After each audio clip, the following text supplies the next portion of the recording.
Buenos días y tardes a todos. Iniciamos ya el cuarto día con la línea de antropología social, con dos temas muy interesantes en México, como es el impacto turístico y la migración en México. Vamos a iniciar con la investigadora Cristina Omichen, a la que le doy un cordial saludo y bienvenida en México. Me parece que tenemos un eco por ahí. Les pido por favor que apaguen sus micrófonos, ¿vale? Ya está. Bueno, voy a presentar a la doctora Cristina. La doctora Cristina Omichón es doctora en antropología por la Universidad Nacional Autónoma de México y licenciada y maestra en antropología social por la Escuela Nacional de Antropología e Historia. También es investigadora titular de tiempo completo del Instituto de Investigaciones Antropológicas de la UNAM y profesora del posgrado en antropología de esta misma institución. Es miembro del Sistema Nacional de Investigadores Nivel 2 y ha trabajado en proyectos sobre migración, identidad y cambio cultural, representaciones sociales y relaciones interétnicas, género y migración. En los últimos años ha dirigido proyectos de investigación sobre antropología del turismo y movilidades y actualmente desarrolla un proyecto de investigación sobre turismo, etnicidad y procesos de patrimonialización de la cultura. Entre sus publicaciones, es autora de Reforma del Estado, Política Social e Indigenismo en México, y otro de sus libros es Migración, Género y Relaciones Interétnicas, referente al grupo originario Mazahuas en la Ciudad de México. Y tiene una infinidad de publicaciones, también coeditora de Migraciones y Relaciones de Género en México, editora de los libros colectivos como La Etnografía y Trabajo de Campo en las Ciencias Sociales, Enfoques Antropológicos sobre el Turismo Contemporáneo y un sinfín de más publicaciones. También ha realizado estancias de investigación en Canadá y en Chile y fue directora del Instituto de Investigaciones Antropológicas de la UNAM del año 2012 al 2016 y presidenta de la Asociación Latinoamericana de Antropología entre el 2013 y 2015. La doctora Omiche nos presentará Regímenes de Movilidad y Enclaves Turísticos, el caso de Cancún, México. Adelante, profesora.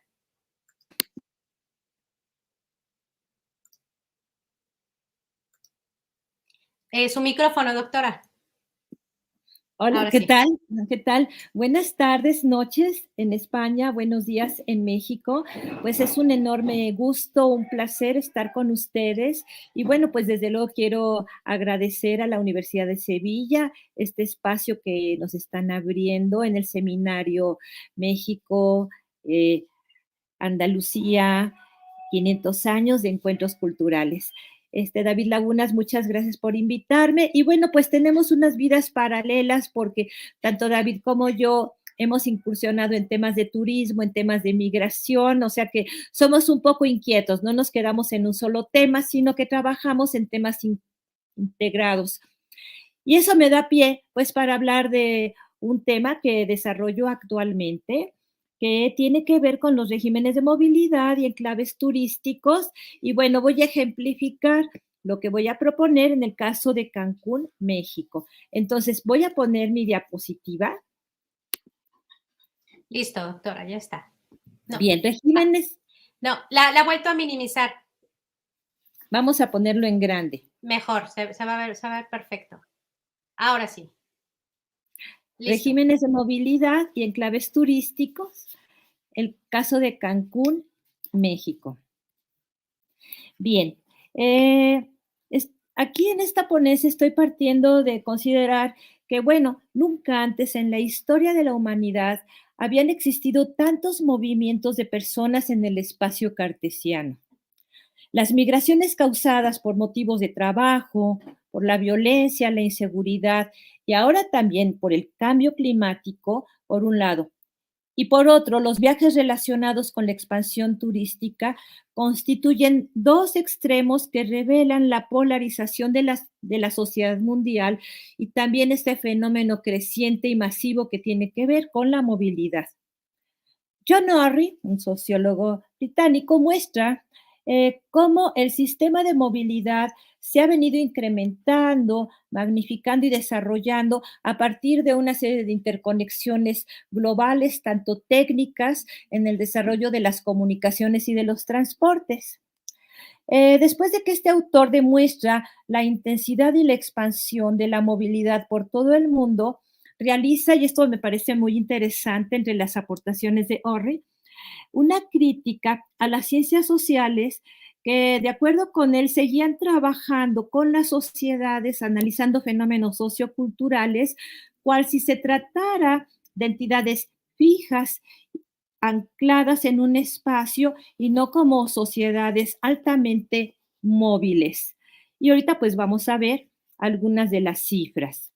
Una de ellas tiene que ver con el turismo, un polo que está íntimamente relacionado con la expansión del capital, que es el turismo, que muchos lo han visto como una especie de caballo de Troya. Vamos a ver que tal vez ya no es un caballo de Troya de madera, sino dorado, porque está revestido de imaginarios globales esplendorosos. El turismo pues lleva consigo en este caballo de Troya a los inversionistas inmobiliarios, energéticos, hoteleros, y llega, y esta es la capacidad que tiene el turismo de llegar hasta las zonas más apartadas del planeta e incluso del espacio sideral. Si recuerdan, hace poco los hombres más ricos del mundo hicieron sus primeros viajes al espacio.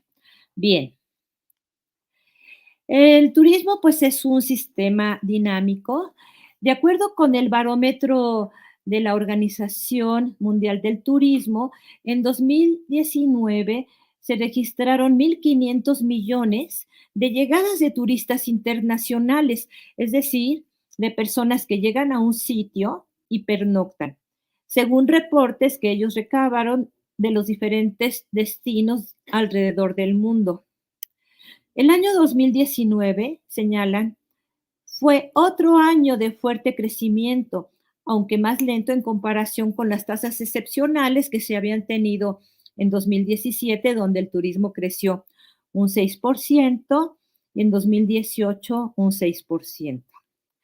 Ellos consideraban, bueno, hacen una distinción en cómo creció la llegada de turistas en Medio Oriente, que es el que tiene el repunte más alto, seguido de Asia y el Pacífico con el 5%. Europa tuvo un crecimiento más lento, pero lo tuvo. Aquí lo importante a destacar es que para el año 2020 se esperaba un crecimiento, o sea, en esta dinámica, de al menos el 2%. Bien.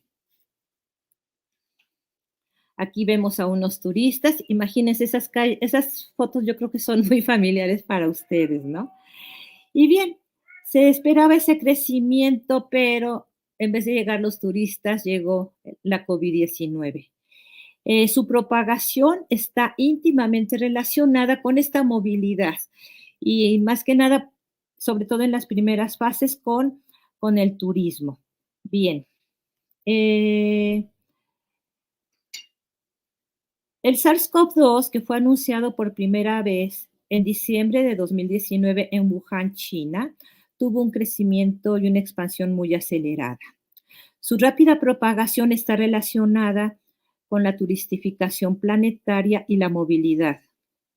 En un recuento detallado, Iván Murray y Ernest Cañada muestran que la propagación inició con una turista de Wuhan que viajó a Bangkok a principios de enero. Después, 2 turistas chinos que ya estaban contagiados llegaron a Milán. De manera casi simultánea, un turista alemán llegaba a La Gomera y un británico aterrizaba en Mallorca, ambos en España, y ambos tuvieron que ser hospitalizados de inmediato. Poco después, un turista que había visitado Nepal fallecía en Valencia. En Estados Unidos, el virus llegó por Seattle en un vuelo procedente de Wuhan y poco después arribó en Nueva York con la llegada de turistas procedentes de Estados Unidos. Así pues, la vinculación entre la propagación del COVID-19 y el turismo era más que evidente. Pero además estos autores añaden que los vectores no eran exclusivamente turistas chinos viajando por Europa, sino que también se trataba de ejecutivos británicos, alemanes y suizos que habían visitado China en viajes de negocios. En América Latina, la propagación del virus inició por el regreso de turistas de clase media y alta que habían visitado algún país europeo o vacacionado en Estados Unidos. De ahí que entre los sectores populares al principio se creyera que el COVID-19 era una enfermedad de ricos y así ocurrió en México. Incluso algunos políticos se atrevieron a decir que, bueno, el pueblo no se iba a enfermar porque esta era una enfermedad de ricos.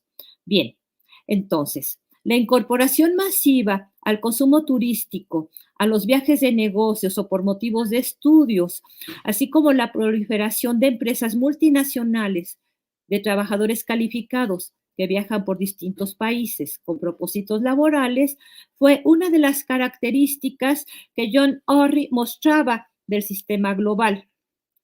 Pero ellos no son los únicos. El otro polo de la movilidad es el de la migración. Son los migrantes.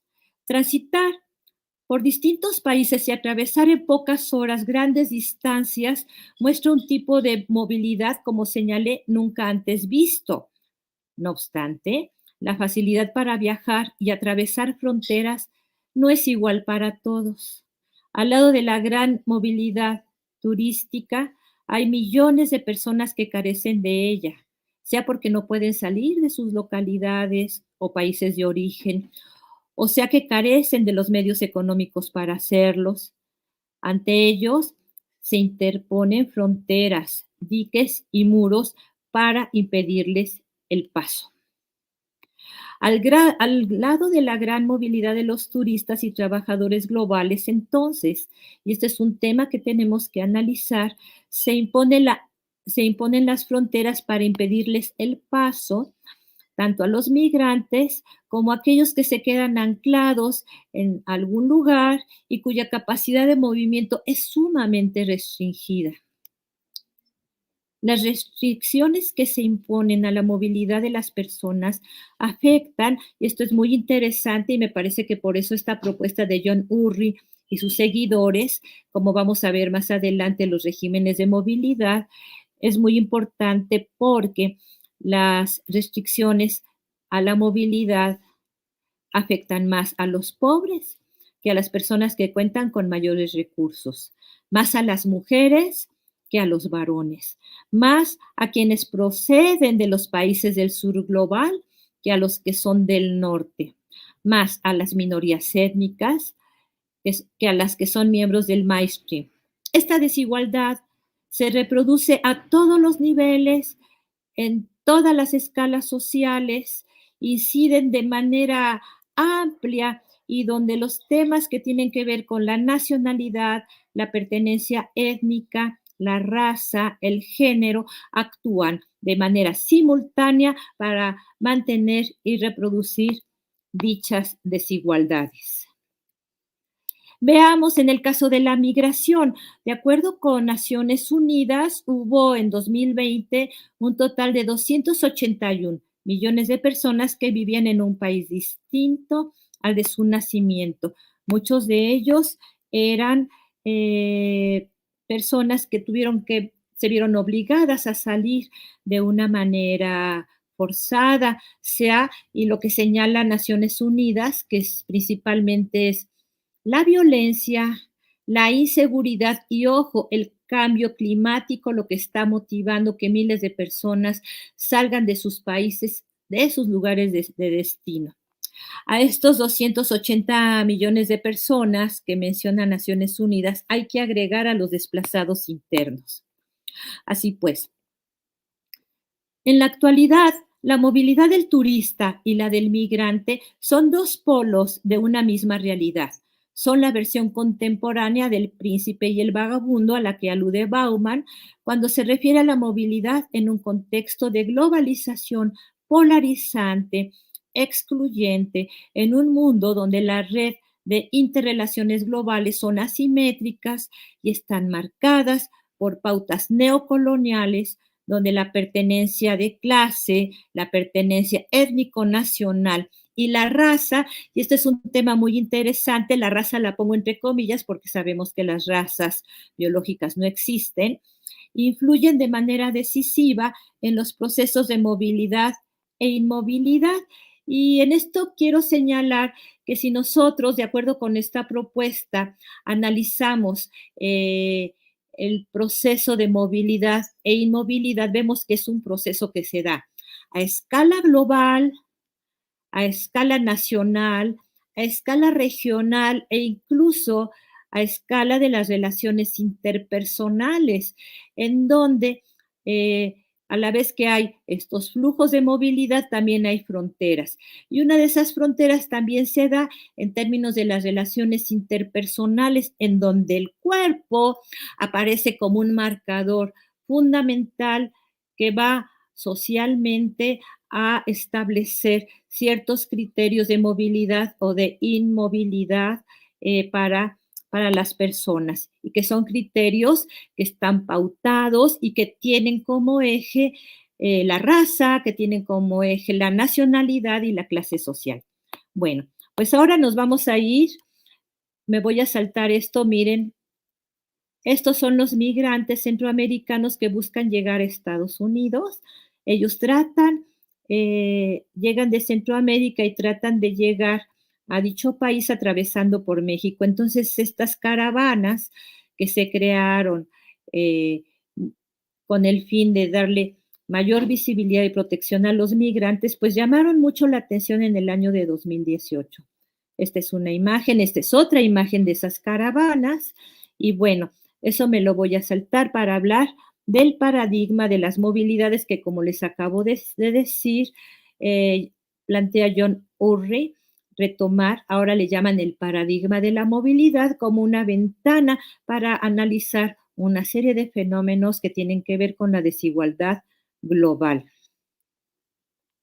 Bueno, Nina Glick-Schiller y Noel Salazar plantean analizar distintos regímenes de movilidad, considerando que existen diferentes regímenes de movilidad e inmovilidad que normalizan y facilitan los movimientos de algunas personas y, de manera simultánea, tienden a frenar la movilidad de otras. Se puede decir, por tanto, que la relación entre movilidad e inmovilidad está atravesada por estas distinciones y exclusiones estructuradas a nivel global.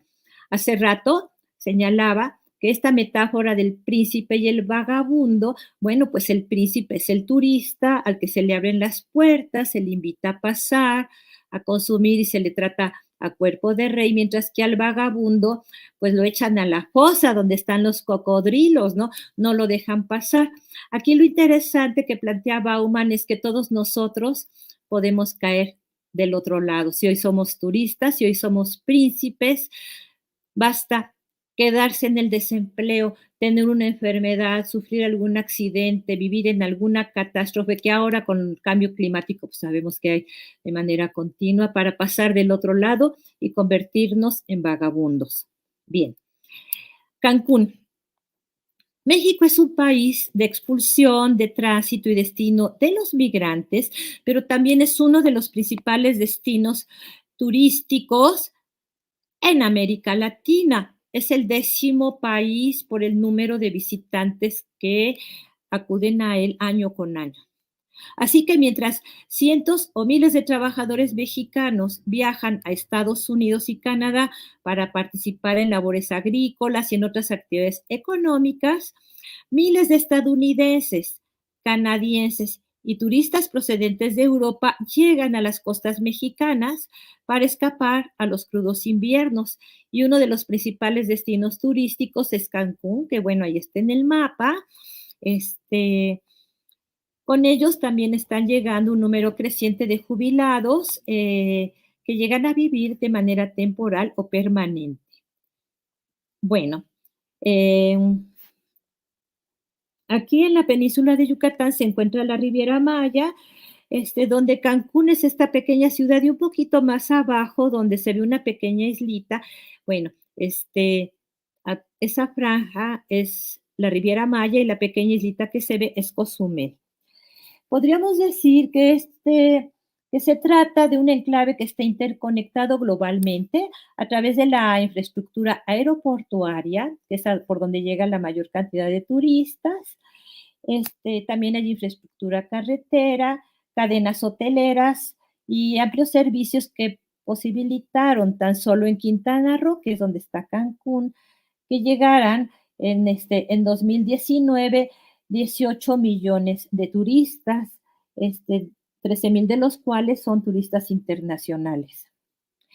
Y bien, los trabajadores mayas, porque además déjenme decirles que en la península de Yucatán es lugar de origen de cientos y cientos de hombres y mujeres mayas, maya hablantes, eh, que tradicionalmente se habían asentado en esa zona, en Guatemala, parte de Belice. Y bueno, ellos continúan en esa región, pero ahora han sido incorporados a los procesos de turistificación. Todos los lunes en la madrugada llegan desde sus hogares ubicados en las pequeñas localidades para trabajar en en las zonas hoteleras de Cancún y la Riviera Maya. Otros miembros de las comunidades mayas se van a trabajar a Estados Unidos y algunos más también laboran en el programa de trabajadores agrícolas de Canadá. Entonces vemos que mientras llegan turistas de Canadá y Estados Unidos, hay trabajadores de esta región que laboran en los hoteles para atender a dichos turistas y también trabajadores que emigran para obtener o complementar sus ingresos. Entonces, en la península de Yucatán se impulsan procesos de urbanización gracias a la expansión del turismo y al mismo tiempo estos espacios se convierten en lugares de atracción para miles de migrantes. En la península de Yucatán, por tanto, podemos observar cómo se interconectan la migración y el turismo a escala global, cual si se tratara de economías de enclave, como la minería. Se trata de una región plena y exitosamente integrada en la economía mundial, que bueno, desde la época de las haciendas enequeneras en el siglo XIX y primera mitad del siglo XX ya estaban interconectadas principalmente con Estados Unidos gracias a la exportación de la fibra enequenera. Hasta hoy, dichas haciendas enequeneras siguen articuladas al mercado mundial, pero ahora lo hacen con una arquitectura restaurada y con sus edificaciones señoriales convertidas en hoteles de lujo destinados al consumo turístico internacional, que viene a complementar las actividades del turismo de sol y playa que se llevan a cabo en toda la franja costera de Cancún y Riviera Maya. En estos destinos, por ejemplo, en las haciendas o al lado del mar, se romantiza la vida, la vida en estos, entre comillas, paraísos turísticos, o bien se reproduce el trabajo de los peones, que también el trabajo de los peones de la hacienda se romantiza, como muestra Matilde Córdoba en un libro recientemente publicado que habla del turismo, entre otras cosas, en las haciendas.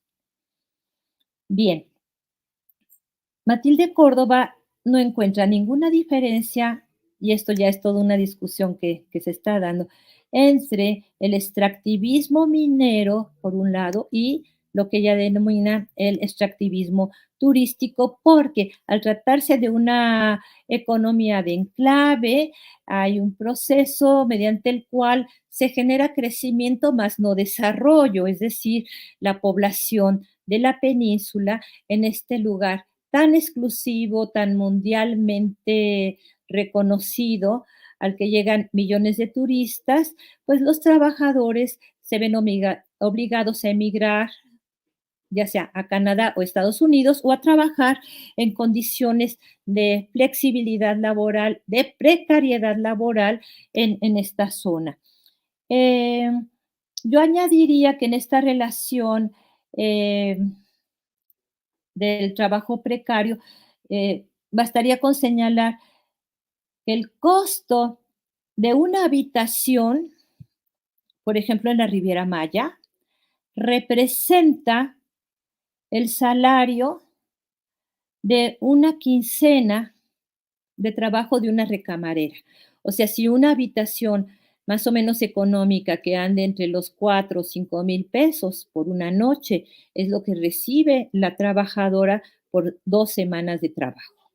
Bueno, con esto nos damos cuenta de la enorme desigualdad que se presenta en este pequeño espacio del mundo, en esta relación entre turistas y migrantes.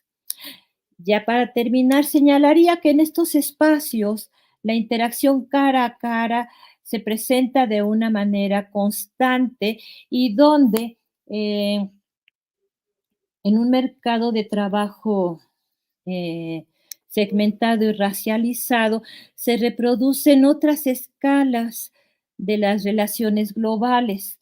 Por ejemplo, los jornaleros agrícolas mayas o los trabajadores que son incorporados como mano de obra muy barata dentro de una economía racializada, sea en Canadá y Estados Unidos, pero también en la Riviera Maya o Cancún, que por cierto, regionalmente también dicen que ese es Gringolandia, por la alta presencia de estadounidenses.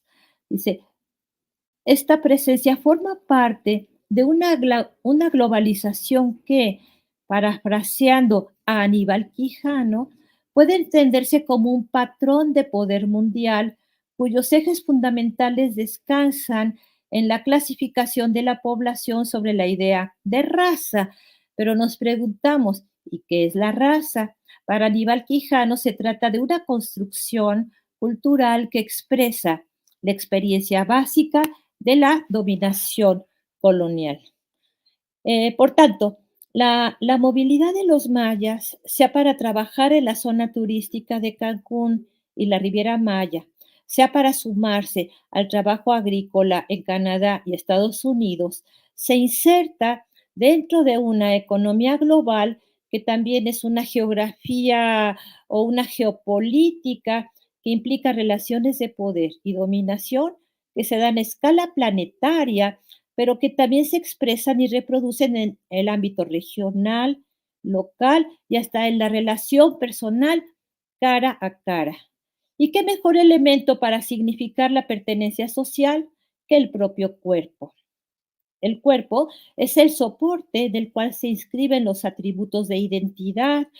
Es por ello que pienso que el auge del racismo, sea por la estatura, por el color de la piel, sobre todo por la pertenencia étnico-nacional, constituye un factor, un marcador de fronterización que permite, por un lado, la fluidez en el proceso de movilidad para unos y para otros el proceso de la inmovilidad.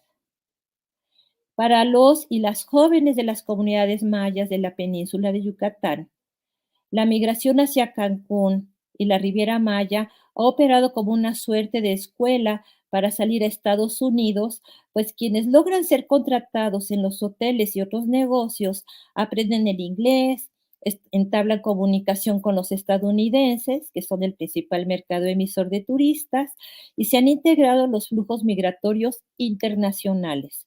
En Cancún, hasta aquí les llamamos los viene, ¿no? Porque son las personas que nos ayudan luego a estacionarnos, ¿no? Los trabajadores informales, las personas que venden y que ofrecen paseos turísticos en las calles o que ayudan a encontrar estacionamiento, aprenden a hablar inglés para comunicarse con los turistas. Entonces, el trabajo en el turismo se ha convertido en una fuente indispensable de recursos para la sobrevivencia de las pequeñas comunidades rurales de la península.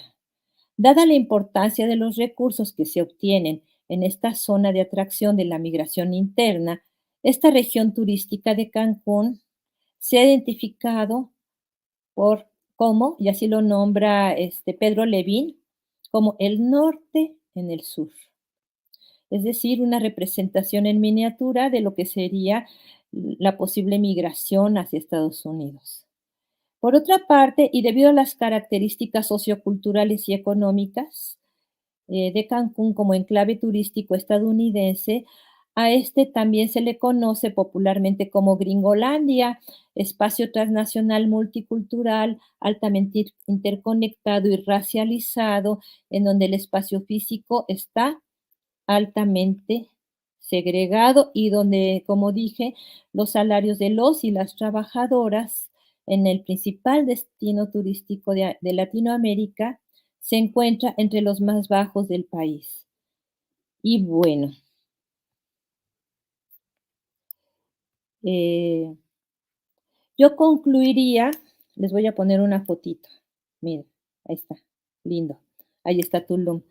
Yo concluiría en la utilidad que tiene el nuevo paradigma, ya no es tan nuevo, de la movilidad para analizar no únicamente el tema de la migración y del turismo, sino para analizar a la sociedad, porque la movilidad pues es un fenómeno multiescalar que nos sirve sí para analizar estas grandes movilidades, pero también nos sirve para estudiar otros fenómenos incluso a nivel microsociológico. O sea, basta ver, por ejemplo, cuando en una ciudad, dependiendo del sexo, se le puede decir a un hombre o a una mujer a qué lugares hay que aproximarse y a cuáles no, si es bueno salir de noche y sola o no salir. O sea, de alguna manera también lo que tiene que ver con el cuerpo como un referente,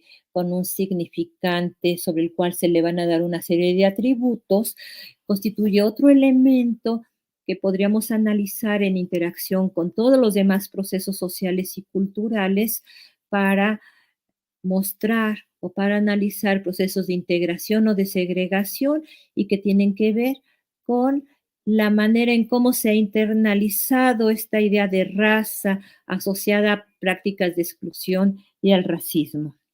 Un tercer elemento y sobre el cual quiero también llamar la atención es que los procesos de integración y segregación, en donde hay estas distinciones en esta metáfora tan interesante que plantea Bauman entre el príncipe y el vagabundo, que se reproducen a escala global, se expresan también en lo particular, incluso en el ámbito íntimo. Y es ahí donde, ante la inseguridad global, eh, a la que ya se han referido varios autores, ante la inestabilidad, pues la posibilidad de caer del otro lado, de caer en el ámbito del desempleo, de la informalidad, está a la orden del día. Y bueno, yo aquí lo dejaría para después dar pauta a las preguntas. Y bueno, espero no haberme dilatado mucho y quiero agradecer su atención. Gracias. No, muchísimas gracias a usted, doctora, que no estuvo en su tiempo, al contrario, muchísimas gracias. Bueno, las preguntas, algunas preguntas salen aquí en la pantalla.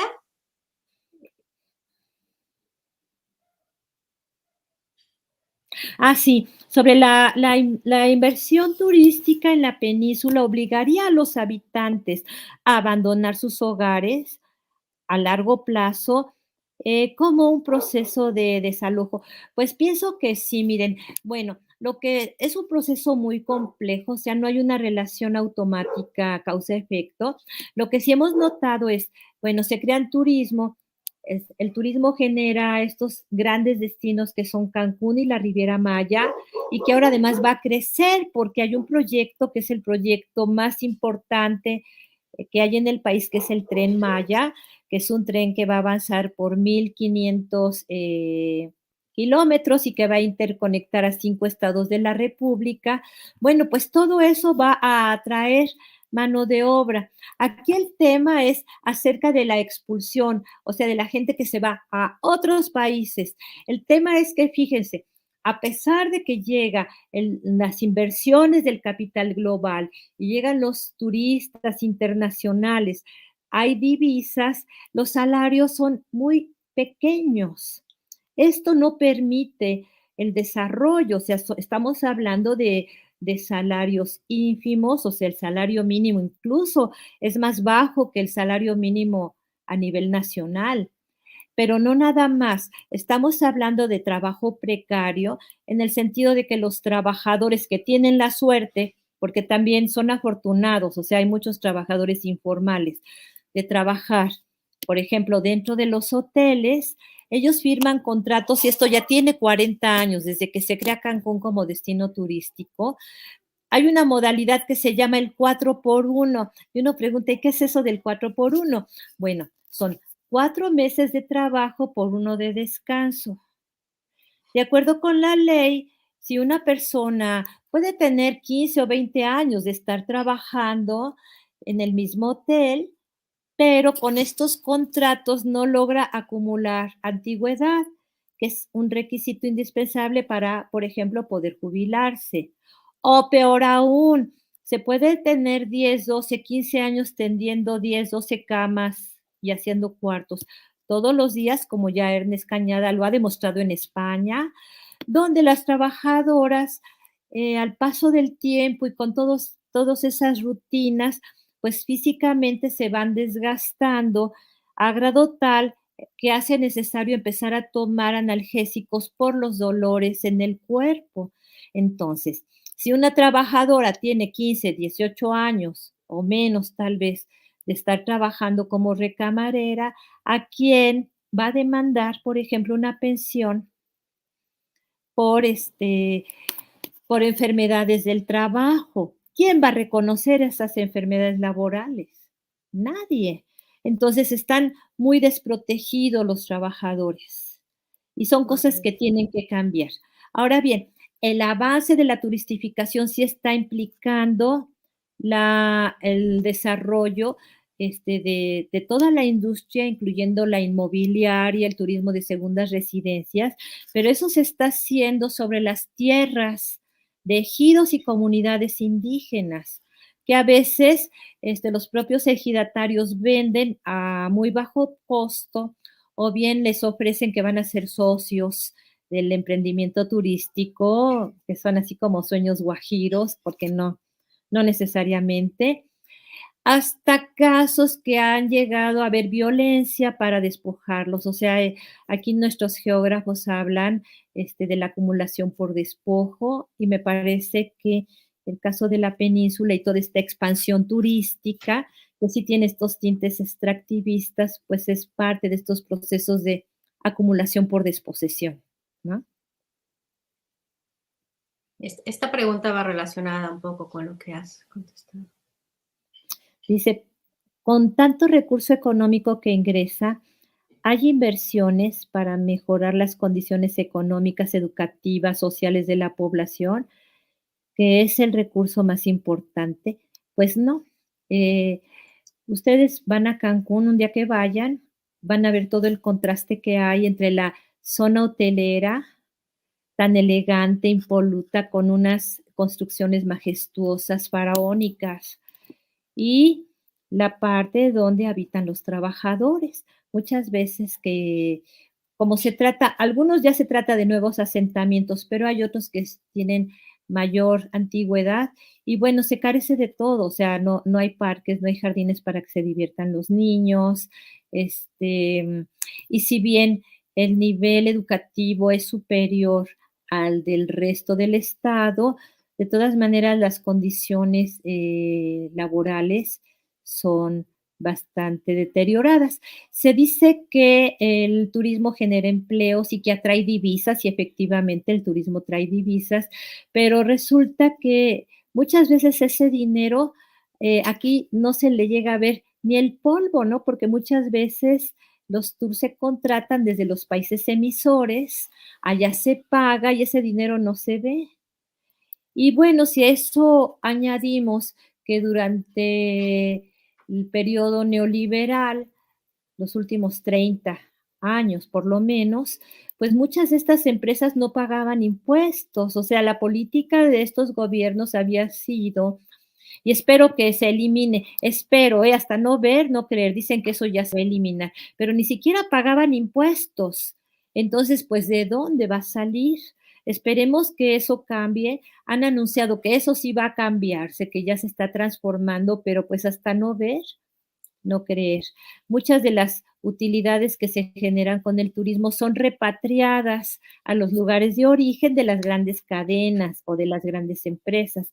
Entonces no se ve reflejado en el desarrollo más que de una manera exigua, ¿no? Sí, eso es verdad. Y de hecho, referente a lo del Tren Maya, porque claro, desde que inició hay dos versiones muy fuertes en cuanto al beneficio, en cuanto al beneficio para los pueblos indígenas, que donde va a atravesar esto. Y por el otro lado, pues, investigadores que hablan de la realidad de esta situación, ¿no? O sea, sobre todo de las cuestiones extractivistas, de separación de terrenos para ello, ¿no? Entonces, realmente, o sea, ¿realmente va a haber un beneficio para estas comunidades? No lo sé, o sea, ¿será verdad que sí van a cambiar las cosas con el tren o va a ocurrir un poco como lo que sucedió con el tren en Machu Picchu, por ejemplo? Fíjense que, pues ahora sí que nosotros, yo luego me hago esa misma pregunta, porque muchas veces depende, o sea, depende de qué tramo del tren, depende de qué Ya. región, depende de qué tan organizadas estén las comunidades. Porque hay unas que sí pueden tal vez porque además es muy complejo. O sea, tú tienes que ver cuáles son las repercusiones en el corto plazo. Hay comunidades que están muy contentas y que dicen: "Qué bueno que vamos a subirnos al tren, porque el tren va a generar trabajo para los jóvenes, va a impedir que migren hasta Cancún o que se vayan a Estados Unidos, porque ya van a tener trabajo aquí". Eso en el corto plazo. Pero si esto tú lo ves a 30, a 50 años, este, yo pienso que la moneda está en el aire porque se requiere que las comunidades estén empoderadas. Necesitan estar muy unidas y muy empoderadas porque ellos se enfrentan a intereses económicos y políticos globales muy poderosos. Entonces, como científicos sociales, pues nosotros tenemos que también ver no nada más la repercusión así en lo inmediato, sino a largo plazo, cuáles son los factores estructurales, ¿no? De largo plazo que van a permitir o no que estas comunidades realmente se beneficien. Hay proyectos de turismo rural que pues ahí las comunidades van desarrollando, ah, pero pues también están los intereses multinacionales que se quieren apropiar de sus tierras. Entonces, pienso yo, claro, yo no estoy en el gobierno, pero si yo fuera gobierno y estaría allí, o sea, sabemos que luego uno, porque también he trabajado en otras ocasiones en el gobierno, trabajé en el Instituto Nacional Indigenista, y pues por muchas ganas que le pongas, por mucho que quieras apoyar a las comunidades, pues luego hay una serie de factores que incluso desde el gobierno te impiden avanzar. Entonces yo creo que la clave ahí es cómo empoderar a las comunidades, cómo desde ahora darles apoyo, pues no nada más declarativo, sino darles plena autonomía sobre sus territorios.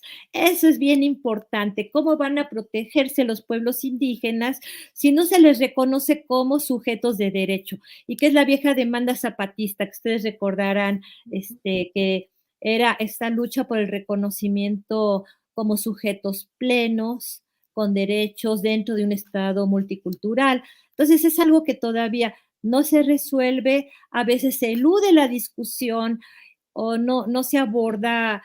Yo pienso que el meollo del asunto es cómo reestructurar el vínculo de las comunidades indígenas con su territorio. Y eso incluye el reconocimiento, la posesión, el dominio sobre sus medios naturales, sobre los recursos arqueológicos, sobre su capacidad de autogobierno.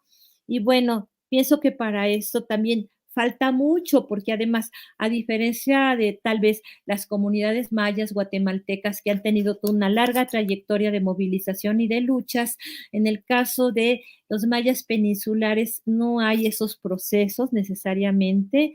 Hay algo, o sea, hay fragmentación, hay hay despolitización, hay regiones que sí luchan por sus territorios, pero también hay otras regiones donde también hay miedo, porque pues sí han habido cuestiones violentas en contra de los opositores, entonces es algo muy, muy complejo, de difícil respuesta. Yo pienso que no es así de todo nada, sino yo creo que es ir viendo por regiones y viendo las características particulares, pues en una investigación que hace falta, pero que no sea una investigación que hagamos nada más nosotros como investigadores, sino que tiene que ser con los mismos sujetos, con las propias organizaciones, discutir con ellos y que ellos nos convenzan y que nosotros los convenzamos y vayamos juntos a trabajar con los diferentes agentes del gobierno y también de la amplia multiplicidad de ONGs que están en la región.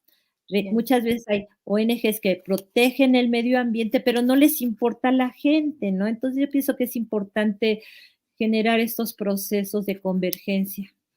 Sí, es un Pues tema no sé, muy, es muy lo que complejo. muy Uf. complejo. Aquí hay dos comentarios y es verdad aquí lo que comenta Oscar. Oscar dice, aquí en España hay una asociación que se llama Las Kellys. Ah, sí es cierto, Las Kellys, que incide en el respeto a los derechos de las trabajadoras del sector turístico. Sí, fíjense que yo sé de esa experiencia. Ernest Cañada ha publicado mucho al respecto y pues bravo por ellas, ¿eh? Porque aquí también necesitamos eso. Aquí Pero hace yo mucha creo que hay una falta. diferencia y lo que usted ha dicho ahora en su conferencia, que en México se suma el factor de racismo. O sea, yo creo que se pueden organizar las Ujú. trabajadoras, pero si el racismo está inmerso dentro del propio país, y sobre todo de un racismo hacia los grupos originarios y que ellos pertenecen a ellos, entonces es muy complicado, ¿no? O sea, yo creo que si se organizan, pero si no tienen el apoyo de los propios gobiernos o de los propios ayuntamientos, no sé, lo veo difícil. Y dice otra cosa, Oscar. Dice Oscar Montes, el Tren Maya es un despropósito total.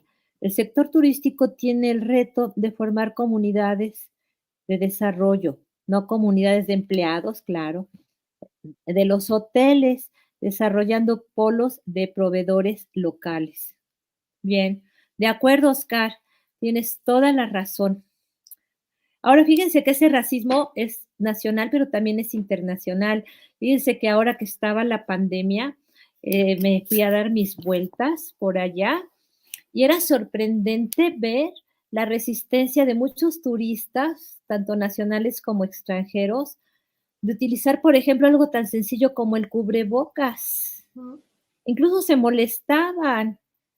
Y pues como no hay que asustar a los turistas, porque si no se Claro. van a ir a otro lado, pues a veces yo notaba mucha, aquí decimos mucha manga ancha, mucha libertad para el turista y muchas restricciones para los trabajadores, que pues ellos sí tenían que ir a sus cursos de capacitación, estar 10, 12 horas trabajando, no nada más con cubrebocas, sino con mascarilla, utilizar continuamente el gel, pero hay turistas que muestran y tratan de demostrar, y eso es lo chocante del asunto, su superioridad ante los trabajadores que los atienden. O sea, como que hay una especie de cultura turística global que le encanta maltratar a los trabajadores, ¿no? Aunque haya tal vez trabajadores que en un momento van de turistas, en estos espacios del turismo, o sea, como que a veces los turistas hacen sentir su poder y su, entre comillas, superioridad frente a los trabajadores y que no es otra cosa más que las formas en que se expresa la gran desigualdad global, ¿no? Esa de la relación del príncipe y el vagabundo. O sea, es increíble cómo se reproducen una serie de pautas. La otra vez, por ejemplo, en un condominio de lujo que está en la zona hotelera de Cancún, llegó una turista de estas que alquilan por mes o por 2 meses una casa y entonces la trabajadora, que es una trabajadora que ya tiene 10, 12 años de estar trabajando ahí, se acerca y le dice, usted no puede pasar al área del gimnasio si no usa el cubrebocas. Bueno, pues la mujer se puso tan agresiva que le dijo, mira, tú cállate, te voy a reportar. Dime cuánto ganas al mes, porque lo que tú ganas, yo me lo gasto en cualquier cosa en una tarde.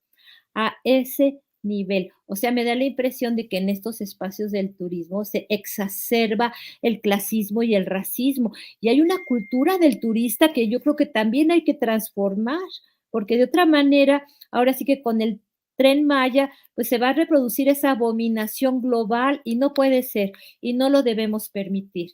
Ni allá ustedes, allá con los turistas que también les llegan, con sus trabajadores, pero tampoco nosotros, porque son cosas que laceran pues la convivencia, ¿no? Sí, A nivel totalmente.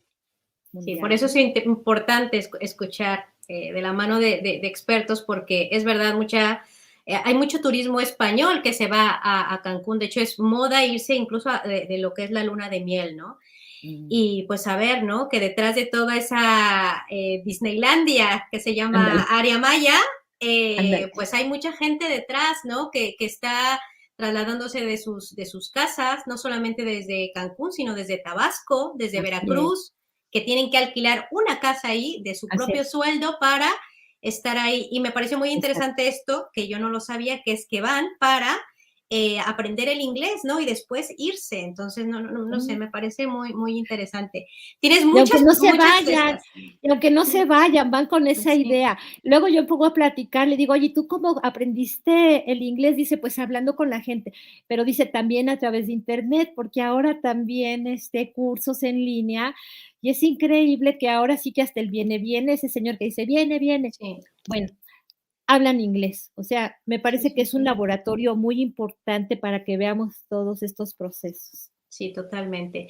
Tienes muchos comentarios y eso me parece estupendo. Lo que podemos hacer es, damos paso al doctor Lagunas para que hable y al final podemos hacer un conversatorio que seguro también el doctor Lagunas tiene mucho que decir de tu conferencia. Oigan, muchas gracias a todos ustedes, No, todos no, los no, al contrario. comentarios, y aquí vamos a estar. Gracias. Perfecto. Pues nada, pues vamos a dar, mientras tanto, paso al doctor David Lagunas rápidamente. Lo presento, es profesor titular en Antropología Social en la Universidad de Sevilla. Realizó sus estudios de doctorado en Antropología Social en la Universidad de Barcelona sobre los gitanos catalanes. Ha desempeñado su labor docente e investigadora en la Universidad Autónoma del Estado de Hidalgo y en el posgrado de Antropología Social de la Escuela Nacional de Antropología e Historia en México. En México fue reconocido por el Sistema Nacional de Investigadores nivel 2 del Consejo Nacional de Ciencia y Tecnología y acreedor de la cátedra C.B. Smith de la Texas University en Austin, Texas. Es autor de diversas publicaciones, entre las cuales destacan las monografías antropológicas sobre los gitanos catalanes, gitanos andaluces y en Cataluña, perdón, gitanos andaluces en Cataluña, y manuales de investigación en ciencias sociales, siendo el más reciente el quehacer antropológico, métodos antropológicos para el estudio de la sociedad y la cultura. Actualmente se ha interesado por los gitanos americanos en México y Argentina y también realizó una monografía sobre los tepehuas y ha estudiado a otros pueblos originarios de México desde la perspectiva etnoarqueológica. El profesor Lagunas nos presentará Hablar de ellos, memoria evocativa de una familia de gitanos americanos, destacando la participación de Herminia Santiago Vargas de la Asociación Gitana Villela y quien recientemente realizaron un libro que se llama Con tres maletas, Gitanos en América, publicado por el IAL y del cual también se nos hablará en esta ponencia. Adelante, profesor. Ya. Ya, ok. Pues muy buenas tardes, muchas gracias, un agradecimiento enorme a Lial por contar conmigo. Gracias a Eva Bravo, a la directora, por este seminario y sobre todo a Lynn por la coordinación. Y me da mucho gusto estar aquí, además en la mesa que comparto con Cristina Oemichen, que es una gran investigadora, conocedora de la realidad mexicana y no es solamente una gran profesora e investigadora, sino que además es amiga, ¿no? Y eso me honra también, ¿no? Compartir esa mesa. Ha sido muy interesante su presentación. Bueno, lo que yo les traigo es un ejercicio tal vez un poquito más modesto, ¿no? Pero no menos interesante y espero no defraudar las expectativas, ¿no? Yo pienso que los antropólogos hace tiempo que nos hemos percatado finalmente de que quizás sin saberlo siempre habíamos trabajado sobre la memoria, ¿no? Es decir, de hecho, la antropología, que no es historia ni es filosofía solamente, pero tiene mucho de ambas, indaga muy especialmente sobre la memoria, en sus contenidos, en sus métodos, porque su objeto es lo humano, ¿no? Y el ser humano es un animal hecho de memoria. Y esta memoria, tanto individual como colectiva, le proporciona conciencia de sí mismo, conocimientos heredados de otros, identidad, etcétera, ¿no? Y cuando la gente nos cuentan cosas, cuando hacemos trabajo de campo, realizamos etnografía, convivimos y conversamos con las personas, con nuestros interlocutores, la gente nos cuenta cosas, pero contar cosas es acordarse. Es acordarse. Y acordarse es también olvidar, ¿no? Olvidarse de otras cosas. Este libro que presentamos, que lo hemos realizado en coautoría con Herminia Santiago, que es una mujer que yo conocí en México, en Ciudad de México, hace más de una década. Con lo cual, el proceso, digamos, de interacción con estas familias de gitanos españoles que emigraron desde finales de los años 70 a México, provenientes desde Brasil y que han creado una comunidad muy importante en Ciudad de México, es un proceso de larga duración. Ahora ella tiene residencia en Sevilla, pero va y viene, viaja de Sevilla a México y del resto de América, también la conoce perfectamente. De hecho, Herminia Santiago, que es una mujer calí muy, muy trabajadora, nació en Brasil, con lo cual este es un ejemplo claro de cosmopolitismo.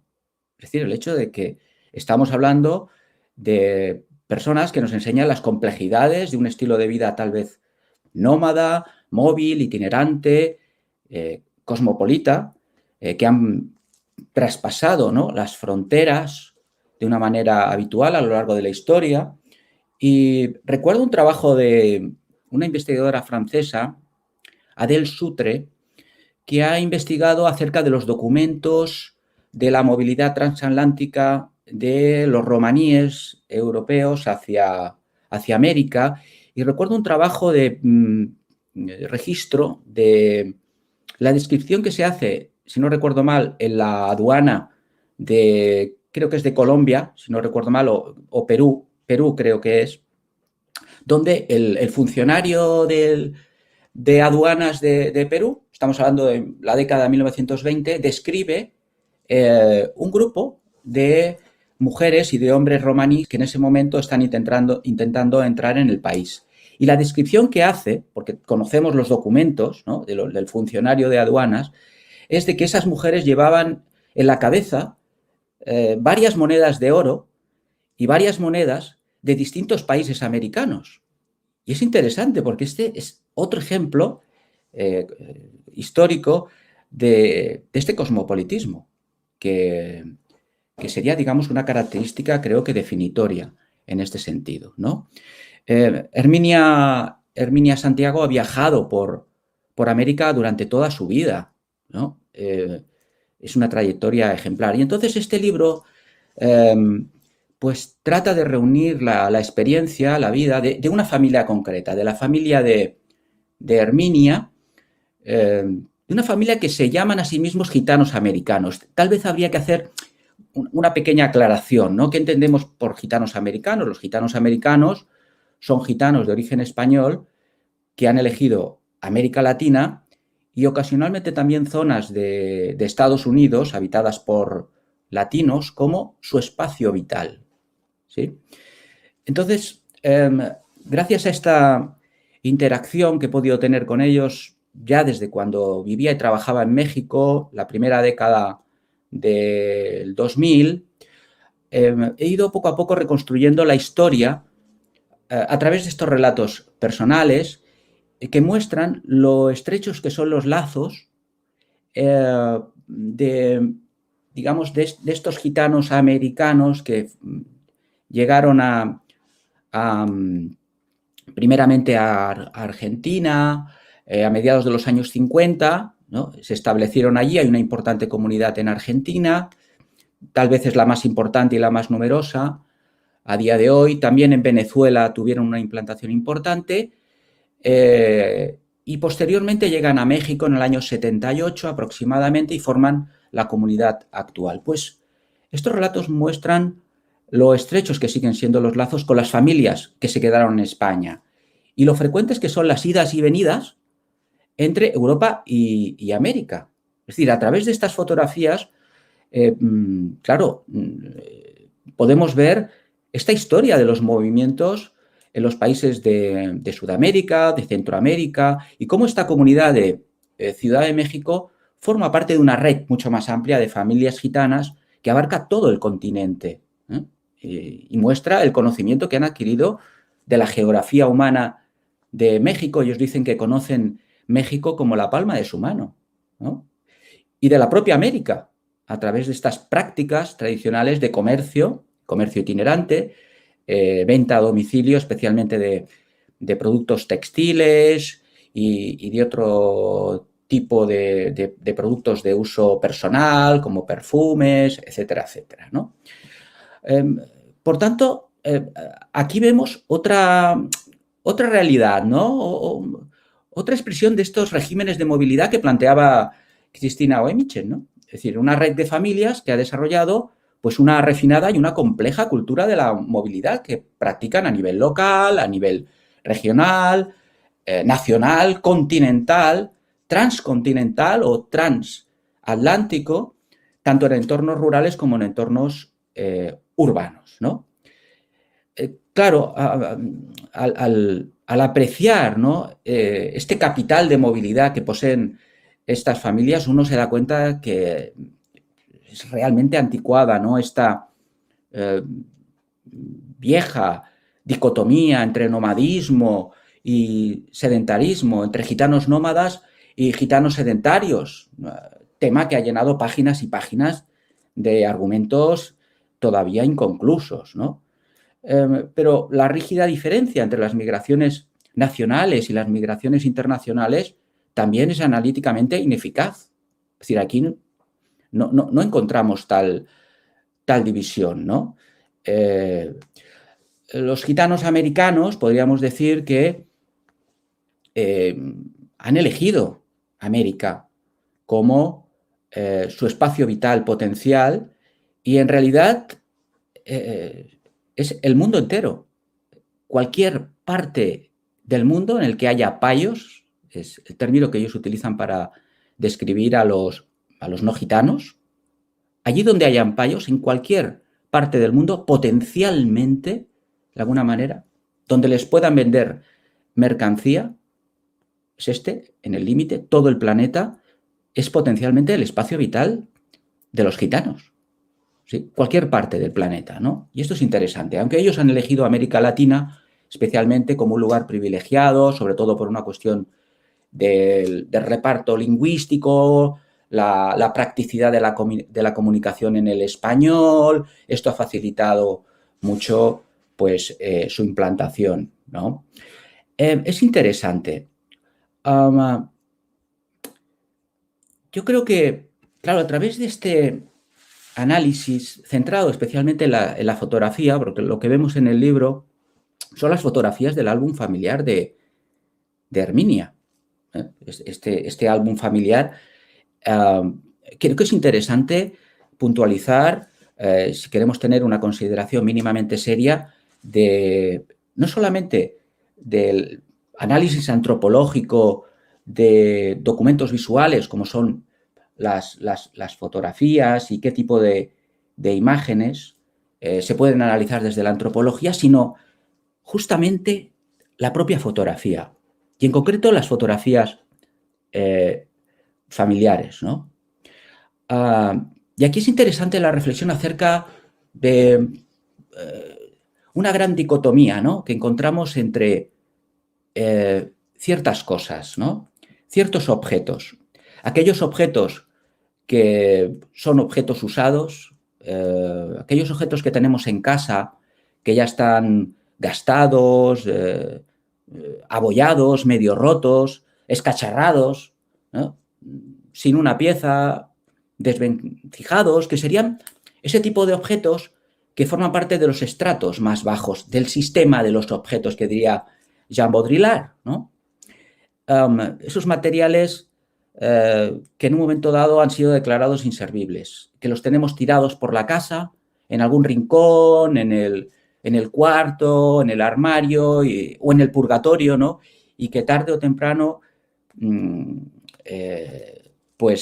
ya no hay nada que los salve de la muerte, ¿no?, y de su desaparición, que es el momento en que son llevados al contenedor de basuras.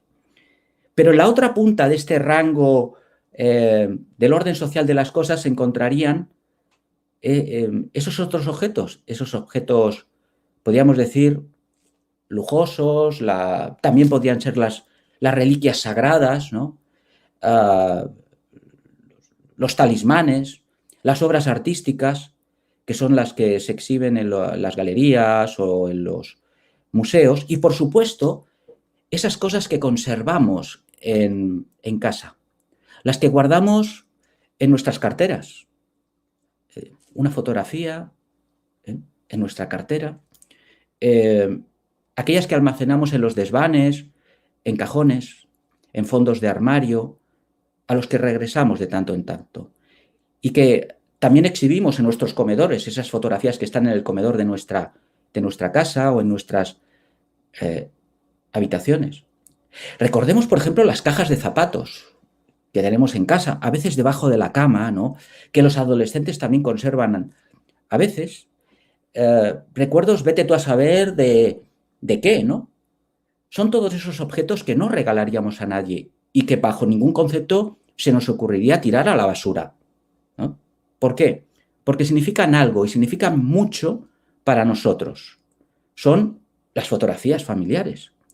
Estos objetos que podríamos decir fetiches, es decir, que sobreabundan en significado, objetos saturados de un valor social. Y estas fotografías del álbum familiar de Herminia, que ha querido compartir conmigo y que yo comparto con ustedes en esta publicación, tienen este valor social y se lucen o se presentan como un trofeo, a veces íntimo, y que son protegidos de cualquier amenaza de desgaste o de usurpación. De hecho, estas fotografías las he podido recopilar gracias a que Herminia había reunido todas estas fotografías que se encontraban desperdigadas, ¿no?, entre sus tías, sus primas, sus hermanas, sus hermanos, sus cuñados, en diferentes casas, en diferentes hogares, tanto en México como aquí en Andalucía, y decidió reunirlas y escanearlas en un CD-ROM, ¿no?, y poder repartir el CD-ROM a toda la familia para que pudieran tener estas fotografías, ¿no? Entonces, estamos hablando de un tipo de objetos de categoría superior y que tienen que ver con la memoria, ¿no?, fundamental. Un tipo de objetos que están destinados a la eternidad, que están destinados a durar y que contrastan con esos otros objetos que son mortales, ¿no? Es interesante este asunto porque creo, antes de pasar a ir viendo algunas de estas fotografías que están ordenadas con un cierto orden cronológico, ¿no?, desde Brasil hasta, digamos, hasta la actualidad, ¿no?, por todos estos países por los cuales pasó la familia de Herminia en ese tránsito, en ese movimiento. Es interesante porque creo que también tiene que ver con la idea de patrimonio, pero no un patrimonio con mayúsculas, este patrimonio que se muestra en los museos, o definido por criterios propios de organizaciones como la UNESCO, Patrimonio de la Humanidad, etcétera, sino estamos hablando de un patrimonio en minúsculas, de todo aquello que damos o que recibimos en herencia a nuestros hijos, a nuestros nietos, y que es transmitido de generación en generación, como las fotografías de Herminia, que es nuestro y que se lo cedemos a otros a través de una serie de protocolos, obviamente, ¿no? Y que exigen como objetos sagrados un tratamiento especial y protocolario en el cual me he empeñado, ¿no? A la hora de intentar organizar esta historia. Entonces, muy pocas veces se habla del patrimonio social, del patrimonio familiar, ¿no? En este sentido. Claro, recortas la parcela de un sitio, puede ser un lugar, un paisaje, o unas fotografías familiares que merecen sobrevivir, ¿no? Porque eso que quedará después es mío, es lo que tengo que darle a mis hijos y a mis hijas o a mis nietos. Es lo que Herminia tiene que darle a sus hijos y a sus hijas y a sus nietos y a sus nietas. ¿Para qué? Para que ellos sepan que esto viene de allí, que ellos vienen de allí, vienen de unos antepasados, vienen de unos abuelos, de unas abuelas, vienen de esa historia, que les convierte en los nietos de, o en los bisnietos de, o los tataranietos de, ¿no? Y eso tiene, no tiene un valor directo.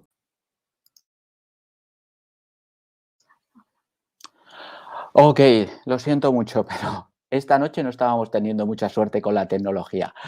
Bueno, voy a ir retomando el argumento hasta donde llegue, ¿no? Me da mucha pena, pero bueno, nos habíamos quedado un poquito en esta idea, ¿no? Que a través de las fotografías creo que es algo común a otras comunidades romaníes, ¿no? La importancia que tiene sobre todo la apariencia, la estética, el porte, el orgullo, ¿no? De ser gitanos, de ser romaníes, que se refleja en la indumentaria, ¿no? Voy a ir muy rápidamente por si se me corta. Rápidamente, pues algunas de las fotografías antiguas, estas son España 1957, poco antes de hacer este viaje a Argentina, Brasil, ¿no? Un poco, creo, en el momento que se prometieron los abuelos, ¿no? Creo que es parte de la ceremonia del pedimiento de la mano, ¿no? Que es también una institución muy, muy interesante, ¿no? Es un poco los momentos antes de la migración, ¿no? En España, familias muy numerosas, como veis, donde aparecen muchos niños, ¿sabes? Muchos niños y niñas, ¿no? En los bautizos, en estas celebraciones. Esta fotografía es muy interesante porque, fijaros la fotografía de la derecha, la abuela, claro, es una fotografía que parece una estrella de Hollywood, ¿no? ¿Sabes? Sí, dices, una belleza, la forma de vestir, eh, una elegancia, ¿no? Es interesantísimo. La fotografía de la izquierda ya es una fotografía un poquito más antigua. Esta sería digamos que sería la bisabuela, ¿no? Que recuerda a Herminia que una vez en Francia, porque estuvieron en Francia también, se vistió en una población que ahora no recuerdo dónde, en Francia, se vistió de flamenca porque hicieron una fiesta española en esa localidad y se puso un traje típico de flamenca, ¿no? En Francia. Y es interesante, ¿no? Ver también esta historia, ¿no? En Canarias, que sería 1958, en la playa, etcétera, etcétera. Y aquí están las palabras de Herminia. Esto ha sido fundamental. En el libro hemos recopilado la literalidad de las palabras. Y esto creo que es una actitud metodológica adecuada, ¿no? Conocer sus palabras, que han sido transcritas, ¿no? Y, por ejemplo, Herminia recuerda, en Canarias siempre había guiris, extranjeros. Entraban los barcos y teníamos la libertad de subir a ellos, de subir a los barcos también, y ver a los extranjeros, y venderles también a los extranjeros que venían en los barcos a Canarias y vendían en los barcos, ¿no? Se hacían trueques con zapatos y otras cosas, todo lo que hubiese beneficios. Interesante esta idea del comerciante, ¿no? Del romani comerciante, el comercio, ¿no? En 1958, dice Herminia, abuelos, primos, hermanos, se embarcaron desde Canarias rumbo a América, porque ya tenían el conocimiento de que había gitanos allí y la venta era diferente, ¿no? En aquel tiempo, pues no había internet, ¿no? Había teléfonos, se escribían cartas, pero también funcionaba el boca a boca, ¿no? Y ya habían llegado algunas familias gitanas a Argentina, sobre todo en los años 50, artistas flamencos que actuaban en Buenos Aires, ¿no? En Brasil, y que ya traían noticias de que aquellos países eran países que, por ejemplo, Argentina era como Nueva York, Buenos Aires era como Nueva York, Brasil parecía, Sao Paulo era como Miami. Es decir, llegaban esas noticias a España, recordar que en España se vivía en una dictadura, era un país gris, atrasado, con pocas posibilidades de oportunidades económicas, laborales, con una represión policial, política, judicial muy fuerte y específicamente hacia los gitanos, un antigitanismo brutal, y las noticias que llegaban eran muy positivas, por lo tanto, empezaron a llegar en masa esas familias gitanas hacia el continente a partir del boca a boca, lo que contaban los primeros exploradores, si podemos llamarle así, ¿no? De lo que encontraban ahí. Quisiera seguir pasando, no sé cómo poder pasar la siguiente. Ah, aquí está. Oh, esta es una fotografía clave, ¿eh? Es muy interesante, la hemos restaurado porque estaba en muy mal estado.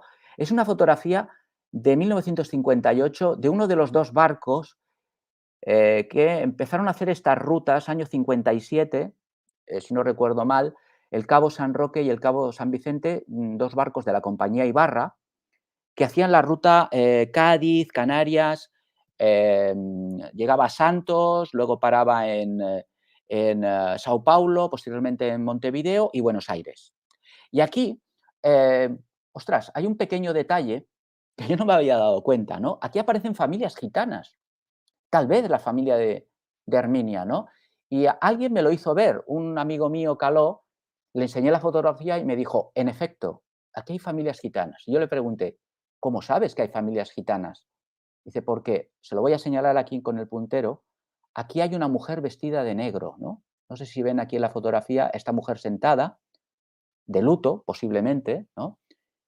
Y dice, efectivamente, digo, es cierto, es una mujer vestida de negro, ¿no? Y saben que ustedes que cuando las mujeres en la comunidad gitana se quedan viudas, pues se visten con un luto riguroso que a veces es para toda la vida, ¿no? En ese sentido, ¿no?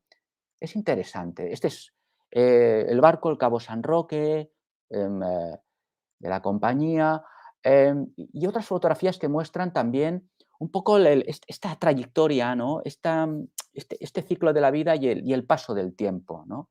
Cómo a través del tiempo podemos ver cómo se va construyendo esta memoria. Ya sé que no se ve muy clara, es un poquito borrosa, pero ah, ahí tenemos al abuelo en una celebración, posiblemente sería alguna juerga, esto sería probablemente en Melilla o en Canarias, alguna juerga, algún bautizo, alguna boda, por la calle, ¿no? Y me parece muy interesante la fotografía familiar de la abuela. Aquí están los tíos y tías de Herminia, ¿eh?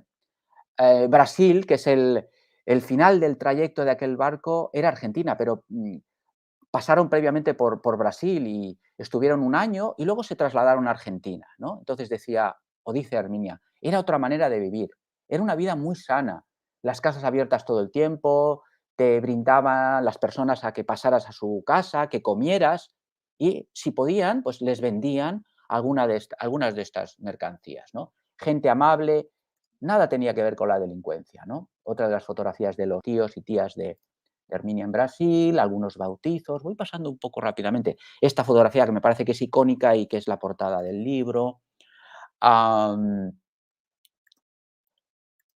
Argentina, la foto del abuelo. Como ven el traje, ven estos trajes holgados, la forma de caminar, ¿no? A mí me llama mucho la atención, la forma de sentarse aquí en el restaurante.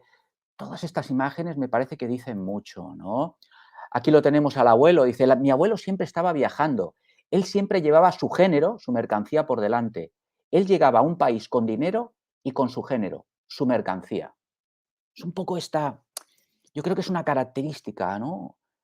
Cultural muy interesante, ¿no? De estos calós españoles que han viajado por toda América. La idea de que, ostras, se pueden buscar la vida, ¿no? Nosotros nos quedamos sin trabajo y no sabemos qué hacer, ¿no? Pero Herminia nos cuenta que, bueno, existía este optimismo, ¿no? Hoy he ganado dinero, mañana ganaré dinero, ¿no? Hoy hemos disfrutado de lo que hemos ganado y mañana será otro día. Pero mañana no tenemos miedo, no tenemos temor a lo que va a ocurrir mañana, sino mañana trabajaremos, venderemos nuestro género y tendremos nuestro dinero, ¿no? En Brasil es donde nació ella, ahí está, estuvieron 9 años, él, aprendió el brasilero, ¿no? El idioma brasilero, es decir, Herminia habla el portugués, ¿no? Entonces, es otro ejemplo, ¿no? De este cosmopolitismo, ahí tenemos a los abuelos, con su madre, también ella de pequeña, otras fotos más de los automóviles, los coches fundamentales, ¿no? Para la movilidad, para el viaje. Esta ha sido una movilidad muy interesante, ¿no? Para el análisis, ¿no? La idea eh, tal vez tendemos a pensar que estas personas que son fuertemente nómadas, que viajan mucho por el país o por los países no tienen un arraigo, pero hay que romper un poquito con este mito, ¿no? El mito de la falta de anclaje de estas personas, ¿no? Creo que se puede ser o sentirse arraigado a un lugar sin necesidad de vivir todo el año en ese lugar o pasar un tiempo regularmente en ese lugar es suficiente para tener el arraigo. Y esto es interesante y es lo que he aprendido de Herminia. Ella puede pasar temporadas de 1 año, de 2 años, en Buenos Aires, en Ciudad de México, en Guadalajara, en el sur de Estados Unidos, y siente el arraigo cuando vuelve a estos lugares. Siente el anclaje. Es decir, es otra forma de poseer el territorio, ¿no?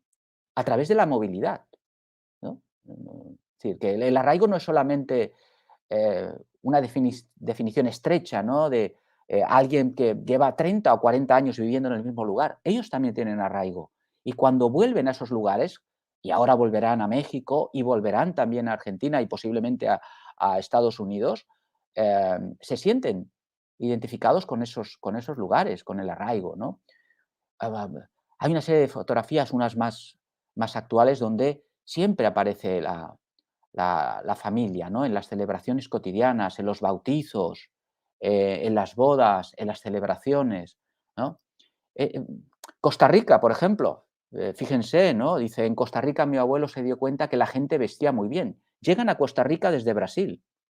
Ella era muy pequeña, ella la veis a Herminia aquí en el centro con el vestido negro, ella es Herminia, ¿eh? Y, y dice, claro, mi abuelo llegó a Costa Rica sin nada, sin saber eh, de ese país. Entonces, claro, empezó a observar y la capacidad de observación es muy importante, ¿no? Entre los calós, entre los gitanos. Observa mucho, nos conocen mucho mejor, ¿no? A diferencia de lo poco que los conocemos nosotros a ellos. Y dice, mi abuelo se dio cuenta al llegar al país que la gente vestía muy bien y que les gustaban ir bien trajeados. Entonces yo recuerdo que mi abuelo comenzó a preguntar por tiendas de telas y llegó a una tiendita muy chiquitita de un hombre que vendía telas. Ese hombre era extranjero y se le ocurrió a mi abuelo decir a cuánto le vendía los pedazos de tela para hacer trajes. Y comenzó a vender telas, cortes de traje, tanto para vestir como para mujer. Estamos hablando de posiblemente los años 60, donde, claro, comprarte un traje no estaba al alcance de cualquiera, era algo muy caro. La gente que no tenía dinero, claro, prefería comprarse un corte de tela, lo vendían por metros los gitanos, y iban al sastre o a la confección y ahí lo cosían, lo confeccionaban y se hacían el traje, porque ir a una sastrería y comprarte un traje, pues era bastante caro. Entonces, esta dote de observación y este conocimiento eh, del ambiente, de un país, me parece que también es uno de los capitales y de las habilidades y capacidades que tienen estas familias y estas comunidades que han circulado por América, saber cuáles son las necesidades de la población, qué es lo que hace falta, qué tipo de producto, mercancía, servicio no llega a ese lugar. Eh, incluso, bueno, los gitanos han cumplido un poco recordando la novela de García Márquez, ¿no? Cien años de soledad, ¿recordáis? ¿No? La aldea Macondo y cuando llegan los gitanos y los gitanos traen novedades, un poco han sido transmisores de la modernidad. Gitanos han llegado a los pueblos donde no habían grandes centros comerciales, ¿no? No habían Liverpools, Carrefours y estas cosas, y la gente le hacían falta cuberterías, la ropa porque la hija se iba a casar, mantas, cubrecamas, colchas, objetos decorativos, cuadros, muchas cosas que los gitanos traían. Y aparte de eso, les transmitían valores urbanos, porque los gitanos venían de las ciudades, que era donde compraban el género, en los grandes distribuidores de las ciudades como Sao Paulo, Buenos Aires o Ciudad de México. Transmitían valores de la modernidad, ¿no? Voy a ir muy rápidamente para ir acabando, porque creo que ya tengo muy poquito tiempo, y este es el final. El final, esta fotografía es de Herminia, año 98. Esto es cuando llegó a México. Es decir, dice, muchas familias desde Brasil se embarcaron hacia México. Y cuenta mi abuelo que éramos como 15 o 20 familias de gitanos que se embarcaron en el mismo avión. Todas estas familias viajaron desde Sao Paulo a Ciudad de México, que es el origen de esta comunidad actual en Ciudad de México. Y dice Herminia, México era muy diferente porque hablaban el español y se entendía mejor que el portugués. Pero iban muchas gitanas que llevaban muchos niños.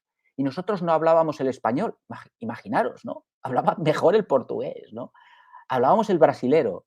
Y al llegar a México era un lugar más cerrado, porque en Brasil estábamos al pie del mar, vivían cerca del mar, de la playa, entonces al llegar a México DF nos vimos muy encerrados. Es una ciudad enorme, una megalópolis con mucho tráfico, mucho bullicio, y ellos se sentían encerrados, ¿no? Eh, ahí tenéis una, una fotografía en el Museo de Cera de la Ciudad de México, 1983, en el Museo de Cera.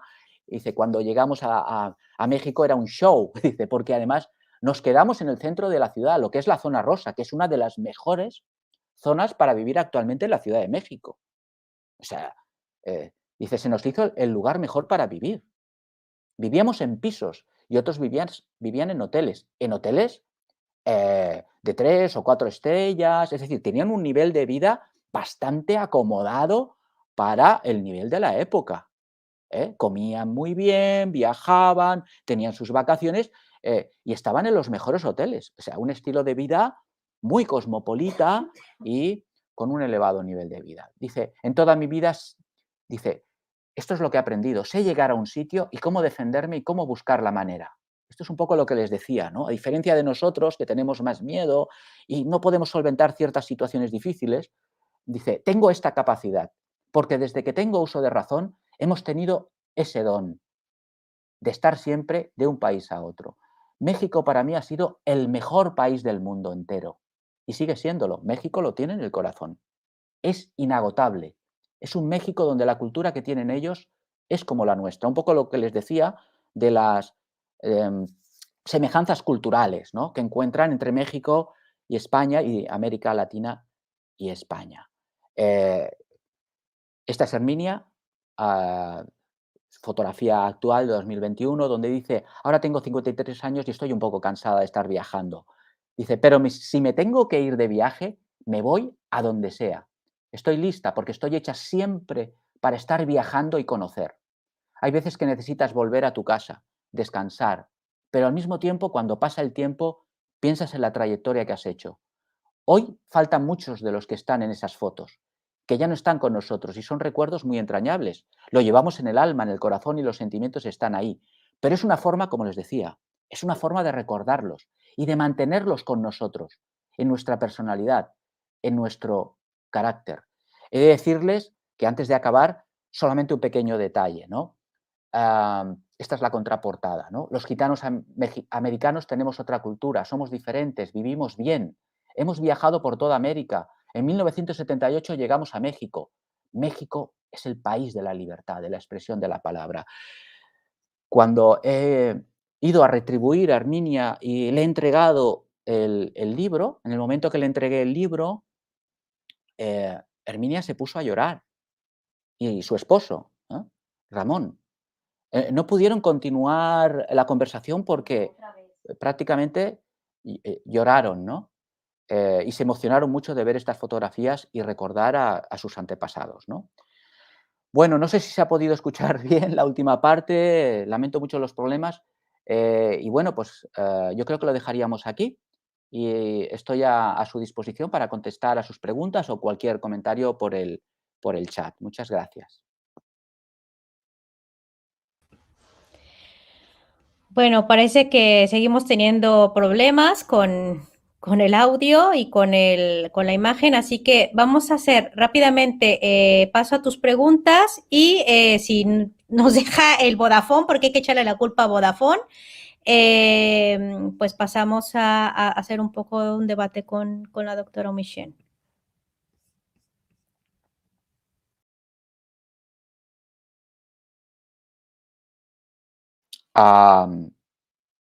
¿Contesto, Óscar Montes? Efectivamente, en México hay una importante comunidad romaní, ¿no?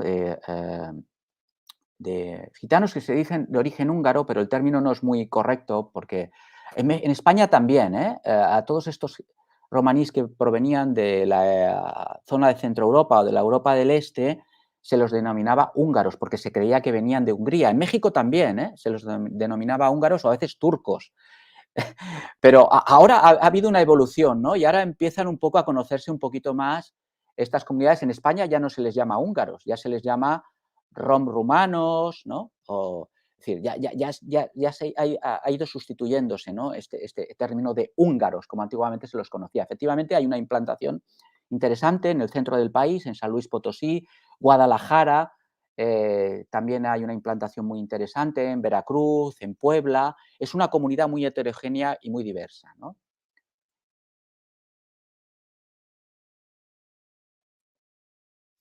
Esto no lo sabían. Algunos cultos afrobrasileños que practican el espiritismo con elementos criollos.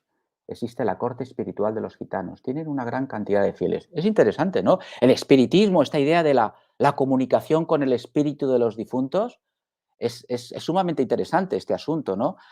Claro, los calós que yo he conocido hablan con sus difuntos, les hablan. Uno se puede dar una vuelta por el cementerio y he visto a los calós que van a las tumbas y hablan con ellos, como si estuvieran vivos, ¿sabes? Es interesante y la conexión que tiene con el espiritismo, con esta idea de ponerse en comunicación con el espíritu de los difuntos. De hecho, hay un sistema de creencias muy potente entre los romaníes y entre los calós en particular, de que los difuntos también influyen en la vida de los vivos. Es decir, pueden castigar incluso, ¿no? A aquellos que no se comportan según los valores morales, éticos de la propia comunidad, ¿no? Tal vez todos tenemos sangre gitana. Bueno, es decir, tal vez, ¿no? Tenemos, por lo menos yo te hablo desde un ámbito que es el ámbito de Andalucía, ¿no? Antes en Cataluña y en México y ahora en Andalucía. Andalucía hay sangre gitana, obviamente. Son estas tres culturas, ¿no? La cultura judía, árabe y musulmana que se encuentra aquí imbricada. Claro, a nivel así general podemos decir que todas las culturas son mestizas, ¿no? Todas tenemos estos eh, entrecruzamientos, pero eh, es cierto que las culturas gitanas han permanecido un poco más cerradas, ¿no? Pero han habido, obviamente, matrimonios interétnicos, el mestizaje es una realidad y ahora cada vez más, ¿no? Se casan cada vez más habitualmente con no gitanos, ¿no? En ese sentido. Mira, qué bueno, Eva. El coche de la izquierda es de Gran Canaria. Probablemente esa fotografía es de Gran Canaria, ¿no? Gracias por tu apunte, ¿no? El movimiento de gitanos de Europa, América fue muy amplio. A Nicaragua, mi ciudad, los últimos que llegaron 1975 dejaron su herencia a través de la danza. Claro, efectivamente, esta es una historia por conocer. Hoy en día los estudios romaníes en América es la nueva frontera, es algo. que apenas está emergiendo. Es una historia olvidada que no forma parte de la gran historia del continente americano. Son absolutamente ignorados en México, en Brasil, en Argentina, en Colombia, en Perú, en Venezuela, en Nicaragua, en Costa Rica. Y este es el esfuerzo que tenemos que hacer y mi contribución es muy modesta, ¿no? Pero es parte un poco de esta dinámica de devolver como un acto de justicia, ¿no? A la historia gitana e incorporarla a la gran historia, no como una historia menor, ¿no? Y creo que es interesante este dato que tú aportas, ¿no? Existe una América gitana, esta sería la conclusión. Hay una América gitana, como hay una Europa gitana, ¿no? Sin duda.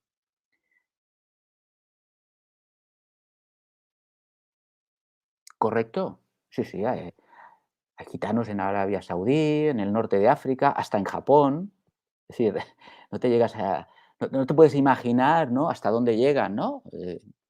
En ese sentido, ¿no? Cualquier parte del planeta, allí donde puedan ejercer su trabajo, allí pueden estar.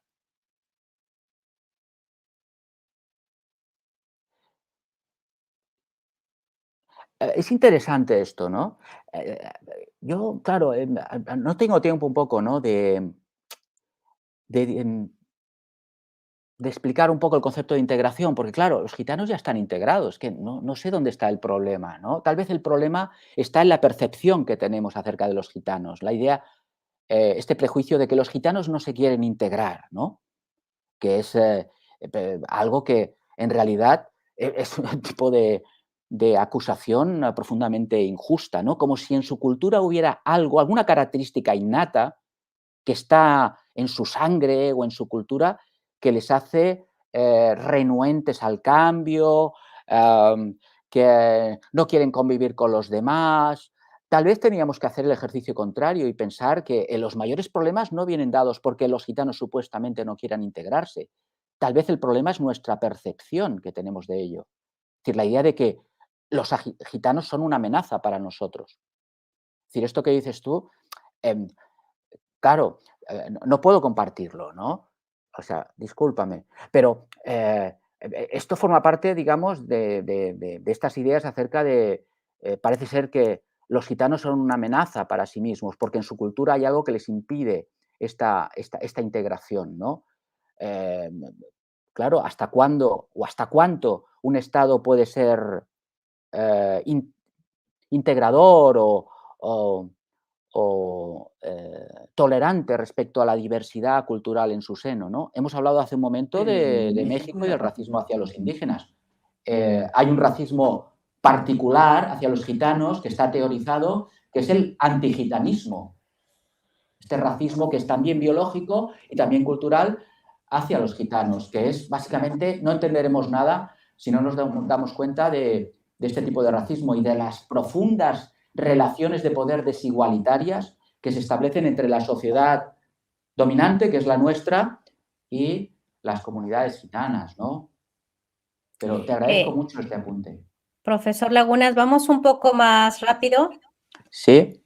porque tiene muchos comentarios, pero yo creo que también hay que meter a la profesora Cristina y incluso tiene aquí comentarios de personas de Rumanía, que es interesante, ¿no? Correcto, exactamente, ciertamente. Fíjate, los rumanos en España, los ciudadanos de Rumanía, si no recuerdo mal, es la segunda comunidad más importante demográficamente en España.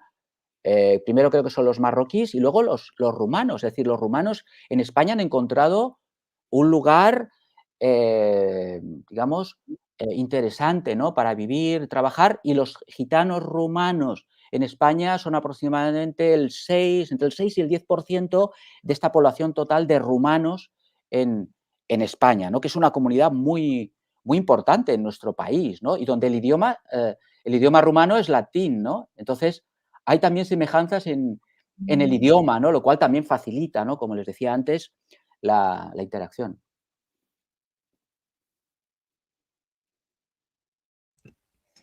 Bueno, creo que podemos como redondear un poco, porque la verdad es que nos hemos pasado muchísimo de tiempo por estos problemas, ya que la profesora Omichón tenía aquí algunos comentarios que dejamos en pausa.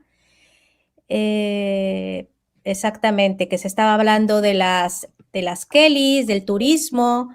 Jaime, por ejemplo, nos habla precisamente de esto, ¿no? De las leyes. ¿Lo podemos ir comentando, profesora Michelle?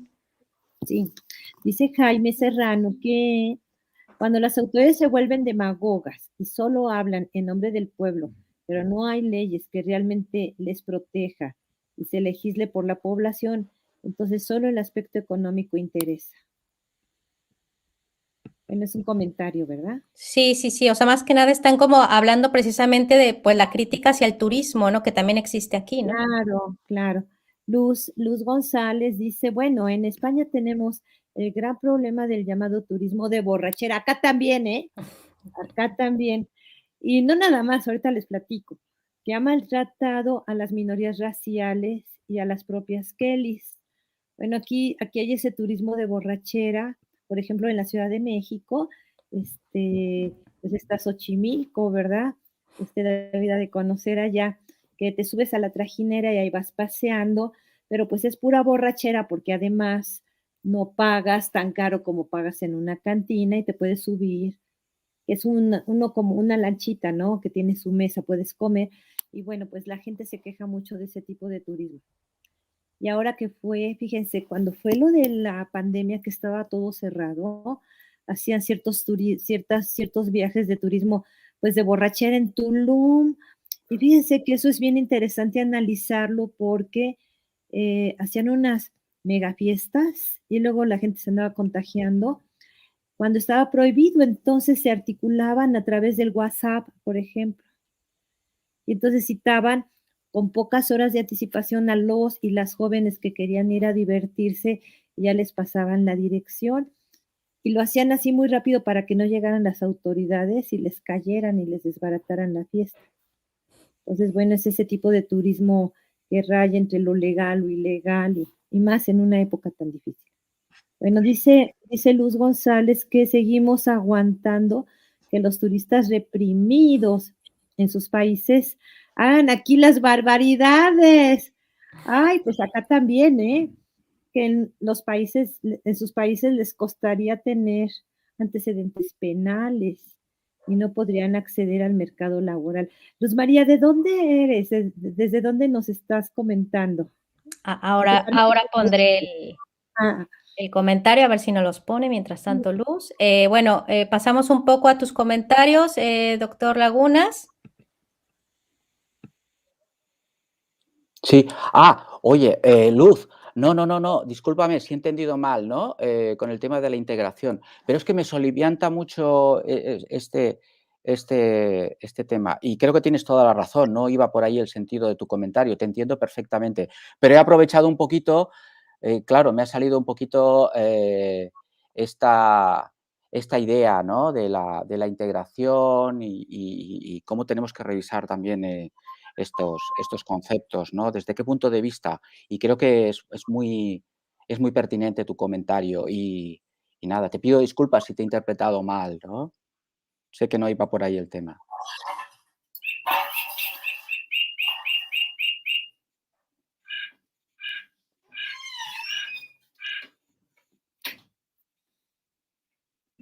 ¿Puede ver los comentarios? Sí, Itasabi. Claro, cómo se fueron adaptando los lugares donde llegaban sin perder su cultura, que eso es importante. Señalar esta capacidad de adaptación que tienen, ¿no? En diferentes países han traspasado las fronteras. Ahora hablamos de transnacionalidad, ¿no? Que es un concepto que se maneja mucho, ¿verdad, Cristina? En ciencias Sí, sociales, culturas exactamente. transnacionales, etcétera, Ujú. etcétera. Pues bueno, Comunidad transnacional, es una comunidad es transnacional, una ¿no? comunidad transnacional, pero claro, el secreto, ¿sabes cuál es el secreto? Que en el fondo los romaníes han practicado la transnacionalidad desde siempre, antes de Antes que de el que concepto existieran las nos lo hubiéramos naciones. inventado nosotros en ciencias sociales. Claro, De hecho, en claro. el Congreso romaní que celebraron por primera vez en el año 71 en Londres, se reunieron todos los gitanos del mundo en un congreso y declararon que la transnacionalidad era, digamos, el concepto que les definía como gitanos. Fíjate tú, en el año 71, ¿no? Wow, Entonces, qué gente de padre. frontera que también han utilizado las fronteras para resistirse a la represión. Sabes que si estás cerca de una frontera puedes huir, ¿no? Puedes moverte y huir de un país donde estás siendo perseguido. Entonces, eso les da, pues, más elementos para la supervivencia, ¿no? En ese sentido, claro. Pero no sé, esto que has hablado de los regímenes de movilidad, es cierto, ellos tienen este capital de movilidad, ¿no? Es un Este recurso, capital, claro. realmente es capital, incluso es un capital social que se valoriza en diferentes contextos de interacción, como señalas, si estás teniendo problemas en una región o un país, te mueves. Ahora, yo te quería preguntar, me gusta mucho el tema, me interesa mucho, es una comunidad transnacional, además de las más extensas. ¿Qué pasa, por ejemplo, con el tema de los pasaportes? Un poquito, o sea, hay ciertas movilidades, pero no sé si todos, dependiendo, yo pienso, de la nación de origen y si tienen pasaporte de un lado es más fácil viajar que en otro, ¿no? ¿Cómo Eso cómo resuelven esos problemas? es interesante porque tiene que ver también con las características, con la legislación de cada país. Por ejemplo, en México tú sabes que por nacimiento adquieres bueno, la nacionalidad. Entonces, por ejemplo, esta comunidad de Ciudad de México, los hijos que han nacido en México automáticamente tienen su pasaporte mexicano y conservan también el español gracias a la Mm, nacionalidad de los padres. En cambio, en España, el jus, eh, el jus sanguini es más importante que el jus soli, es decir, aunque tú hayas nacido aquí, no te dan automáticamente la nacionalidad, ¿no? En cambio, en Argentina también te da la nacionalidad por el hecho de nacer allí. Entonces nos encontramos que estos romaníes ya de segunda, tercera generación que han nacido allá, tienen la nacionalidad argentina, tienen la nacionalidad mexicana y tienen dos pasaportes. Por lo tanto, esto les permite jugar mucho más fácilmente con claro, las entradas y salidas. Pueden ir a Estados Unidos con un pasaporte europeo. Tú sabes lo importante que es tener un pasaporte europeo para claro. cruzar a Estados Unidos. Ellos han tenido la facilidad de pasar de México a Estados Unidos, están en Nueva York, están en Houston, están en San Diego vendiendo, porque tienen el pasaporte español y no tienen que pedir el visado con el Oh, mexicano, con lo cual, claro, les da unas facilidades, ¿no? Interesantes. Entonces, oye, se pero adaptan uno un así poco. no se puede. Ay, sí, qué Sí, sí, bien. No, pues claro. magnífico, claro. Magnífico, magnífico. Contra más pasaportes tengas, mucho mejor. Sí, es una forma de capital que ellos pueden utilizar, pues, para su movilidad, ¿verdad? Totalmente. Sí, perfecto. Bueno, aquí sí es los comentarios que, bueno, que creo que un poco Sí. aclaraste, pero que tampoco crean que los voy a clausurar en algo, que estoy viendo todo el drama y parece ser que se ha armado el diálogo por el chat de YouTube, ¿no? Sí. Pero bueno, supongo que lo has leído, ¿no? Sí, sí, sí, sí. Totalmente. Y queda aclarado, ¿no? Rumano, romaní, claro. Romaní viene del idioma, ¿no? Del romanó. Romaní significa esto, persona, gitano, ¿no? El romaní es el término que ellos utilizan para identificarse, o gitano, o caló. En España el término gitano lo han asumido no como algo despectivo, sino algo con orgullo, ¿eh? A diferencia de otros lugares donde Gypsy o Zigeuner en Alemania o Zingar en Italia es despectivo. En España dicen yo soy gitano, lo dicen con orgullo y han asumido este término que viene de egiptano, ¿no? De esos primeros gitanos que llegaron a España y que se creía que llegaban de Egipto. Es más, yo pienso que ellos en el siglo XV, creían que llegaban de Egipto, ¿no?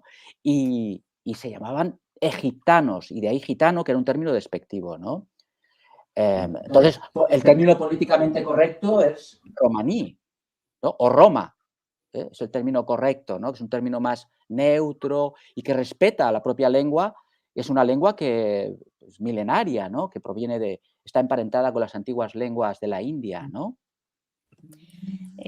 Doctora Omichen, usted había puesto aquí un comentario, no sé si fue el mismo que Es dio. el mismo. Sí, es Vale. el mismo. Bueno, Luz aquí tiene unos comentarios, ya me he perdido un poco, no sé de qué va, parece ser que tiene que ver algo con en Reino Unido, me parece, pero bueno, que yo creo que esto no nos da mucho. Bueno, Manuel dice esto, ¿no? Que existe un futbolista. Ah, mira, qué interesante. Hay futbolistas conocidos que son romaníes, por ejemplo, no sé, Ibrahimovic. ¿Os suena de algo? Este jugador de fútbol es una estrella, ¿eh? Juega, creo que en el Milán o... Sí, es gitano, ¿no? Hay varios de ellos, ¿eh? Y no sabíamos que lo eran. Tampoco tienen que decirlo necesariamente, ¿no? Pero sí, sí. Charles Chaplin, Jules Briner. Hay una lista enorme, ¿eh? Bueno, otro comentario de la doctora Eva. Correcto, sí. Sobre todo el siglo XVI, siglo XVII, se trató de impedir en la legislación española que emigraran a América, ¿eh? Es decir, que no se asentaba, la corona quería poblaciones estables. Efectivamente, es un tema que está estudiándose, ¿no? Y claro, ahí habían ciertas picarescas, porque claro, los gitanos, claro, no se les autorizaba, pero aquí en la Casa de la Contratación de Sevilla tenían ahí sus picarescas para poderse embarcar en los barcos y bueno, pues era un tema de control, evidentemente, ¿no? Sí, sí, absolutamente. Ya le cogí el tranquillo a Luz. Es un tema que da a la doctora Omichén acerca del Reino Unido, del caso de los hooligans. Qué horror de gente.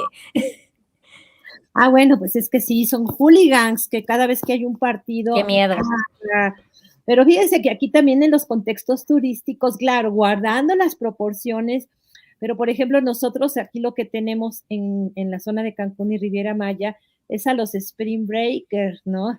Que son el terror para los trabajadores del turismo porque pues son chavitos, o sea, son jovencitos que pues apenas acaban de terminar el high school y me comentan que bajando de los aviones, muchos de ellos apenas van a cumplir 18 años, pero acá las empresas turísticas los consienten y les empiezan a dar alcohol, entonces hacen unos desmanes tremendos. Claro, no como los hooligans, más bien aquí echan mucho relajo, no se portan tan agresivos como los hooligans. Allí como que son las barras bravas. Bueno, de hecho en antropología existen estudios de antropología del turismo, tanto en Argentina, ¿no? Pablo Alabarces es un especialista acá también, de cómo se van conformando estos grupos identitarios y que van a los partidos de fútbol y que luego desembocan en violencia también, ¿no? Entonces ahí, pero ese ya es otro tema. Muy interesante, porque luego también los partidos de fútbol motivan el viaje. Yo creo que sí hace falta hacer más investigación sobre esta relación entre deporte y turismo y ver cómo se comportan estas barras, ¿no? En términos turísticos, después del partido, ¿qué pasa, no? No sé. Aquí también ya llegaron los Spring Breakers, ¿no? Creo que en Cataluña hay un área, no recuerdo ahora el nombre, en la playa. Lloret de Mar, Salou, Magaluf, en Mallorca, donde practican el balconing, que es tirarse de un balcón a la piscina, y cada año hay 3 o 4 muertos, ¿no? Se caen porque están borrachos. Sí, ahora fíjense, aquí hay una cosa muy interesante porque la libertad que se le da al turista no se le da luego a la población local. Hace un tiempo veíamos que, por ejemplo, los Spring Breakers pueden estar tomando en la calle, pueden estar escandalizando, tener relaciones sexuales en la vía pública, mientras que por otro lado, en las zonas donde habitan los trabajadores, los hijos de los trabajadores, hay demasiado restricción en cuanto a que si ya te reúnes con un grupo de 4 o 5 te pueden acusar de pandillerismo, o sea, son como que, y también hace falta investigar sobre eso, esta dualidad entre las libertades excesivas para el turista versus las restricciones para la población local, que yo no sé si allá también así se vea. Sí, claro, tienes toda la razón. O sea, estamos hablando de una transgresión de todo tipo. Tiene que ver con una transgresión festiva, alcohol en exceso, una transgresión sexual también, donde las personas en Cancún, en Magaluf, en Lloret van buscando también sexo, una transgresión incluso de horarios, ¿no? Porque es gente que vive el horario nocturno, viven por la noche y duermen por el día. O sea, una transgresión dietética. ¿Qué es lo que comen en Cancún? Pura comida basura. Fast food y tal, ¿sabes? En Magaluf es alucinante. Lo que comen es hamburguesas, pizzas, vomitan luego, ¿no? Van vomitando por la calle, llenos de alcohol. Entonces, claro, es un espacio que está pensado, por lo menos el de Magaluf, que se ha estudiado, el de Lloret, un espacio que es considerado como, incluso te diría, poco civilizado por esos turistas, que suelen ser turistas ingleses y tal, y dicen, vamos a Magaluf, es un lugar poco civilizado en el cual podemos transgredir todas esas normas que tenemos en nuestro país, porque ese lugar es el lugar donde podemos desmadrarnos. Pues Está en es la como periferia, Tijuana. en el sur, Es en como, España, ¿sabes? En España. sí. Tijuana, San Diego, ¿no? O sea, Tijuana, que es un destino turístico muy importante para la gente de California, pues era la tía Juana, era el lugar de la tía Juana, que es a donde los soldados, los marines que están ahí en San Diego se iban a divertir con las muchachas de la tía Juana. Y bueno, es un destino turístico muy importante. Claro. Que además ahora hay otra vez la desigualdad en cuanto a la movilidad, porque si tú eres estadounidense y tienes tu pasaporte, no necesitas visa para entrar a México, pero para que seas mexicano y que vayas a Estados Unidos tienes que tramitar la visa y ay, luego es complicado. Sí. Las colas esas en la embajada. Sí, y entonces ahora pues están llegando, pero fíjense, ahora me sorprendía mucho que la Organización Mundial del Turismo, que ahora estuve explorando con motivo de esta exposición, resulta que México destaca entre los países que ahorita tiene el mismo nivel de turistas que tuvo en 2019, porque México jamás cerró sus fronteras, no suspendió tampoco el espacio aéreo y mantuvo hasta donde se pudo las puertas abiertas a la llegada de los turistas. Y estos no llegaron fue porque sus países no los dejaban salir, como a los canadienses, o porque se suspendieron los vuelos. Pero es enorme la cantidad de gente que está llegando ahora, tanto a Cancún como a los otros destinos turísticos, incluyendo el de la tía Juana. Ah, sí. Aquí en España también se abrieron corredores turísticos durante la pandemia, las Islas Baleares y Canarias, para que no dejaran de venir turistas durante la pandemia. Con lo cual es muy claro lo que dices tú de este desigual acceso de la ciudadanía a la movilidad. Vamos a asociarnos para hacer un trabajo conjunto. Claro, sí. Yo creo que hay una comparación ahí y tal, vamos a ¿no? hacer una comparación e invitamos a nuestros amigos que nos siguen en el chat para que hagamos un trabajito, ¿no? Sí, yo creo que hay mucha gente que sabe de lo que está hablando en el chat y eso me alegra, ¿no? Porque es bueno que se hagan este tipo de debates. Dice Luz, bravo, profesora. Sí. Pues nada, chicos, que perdonen la introvisión, el problema de todo esto, pero bueno, que suele suceder. Que nos vemos ya mañana con la última sesión. Esto da siempre para más. Oscar, el último comentario que hace, dice, en España y México cualquier pretexto para emborracharse es bueno. Dice, llámese Festival Cervantino o San Fermín. Dice, el gran problema es que cada vez comienzan a beber más jóvenes. Eso es verdad. Eso es verdad. Sí, dice entre 13 y 14. Bueno, y te faltó decir, Oscar, la Feria de Texcoco, que esa ya tiene tradición, ¿no? De borrachera universal. Bueno, pues nada, nos vemos el mañana a las 18 horas, ya con la última conferencia que toca la línea de arqueología. Y pues muchas gracias por la permanencia y la paciencia. Hasta mañana. Muchas gracias. Y gracias, David, por la invitación. Gracias a Lial por estar aquí. Gracias.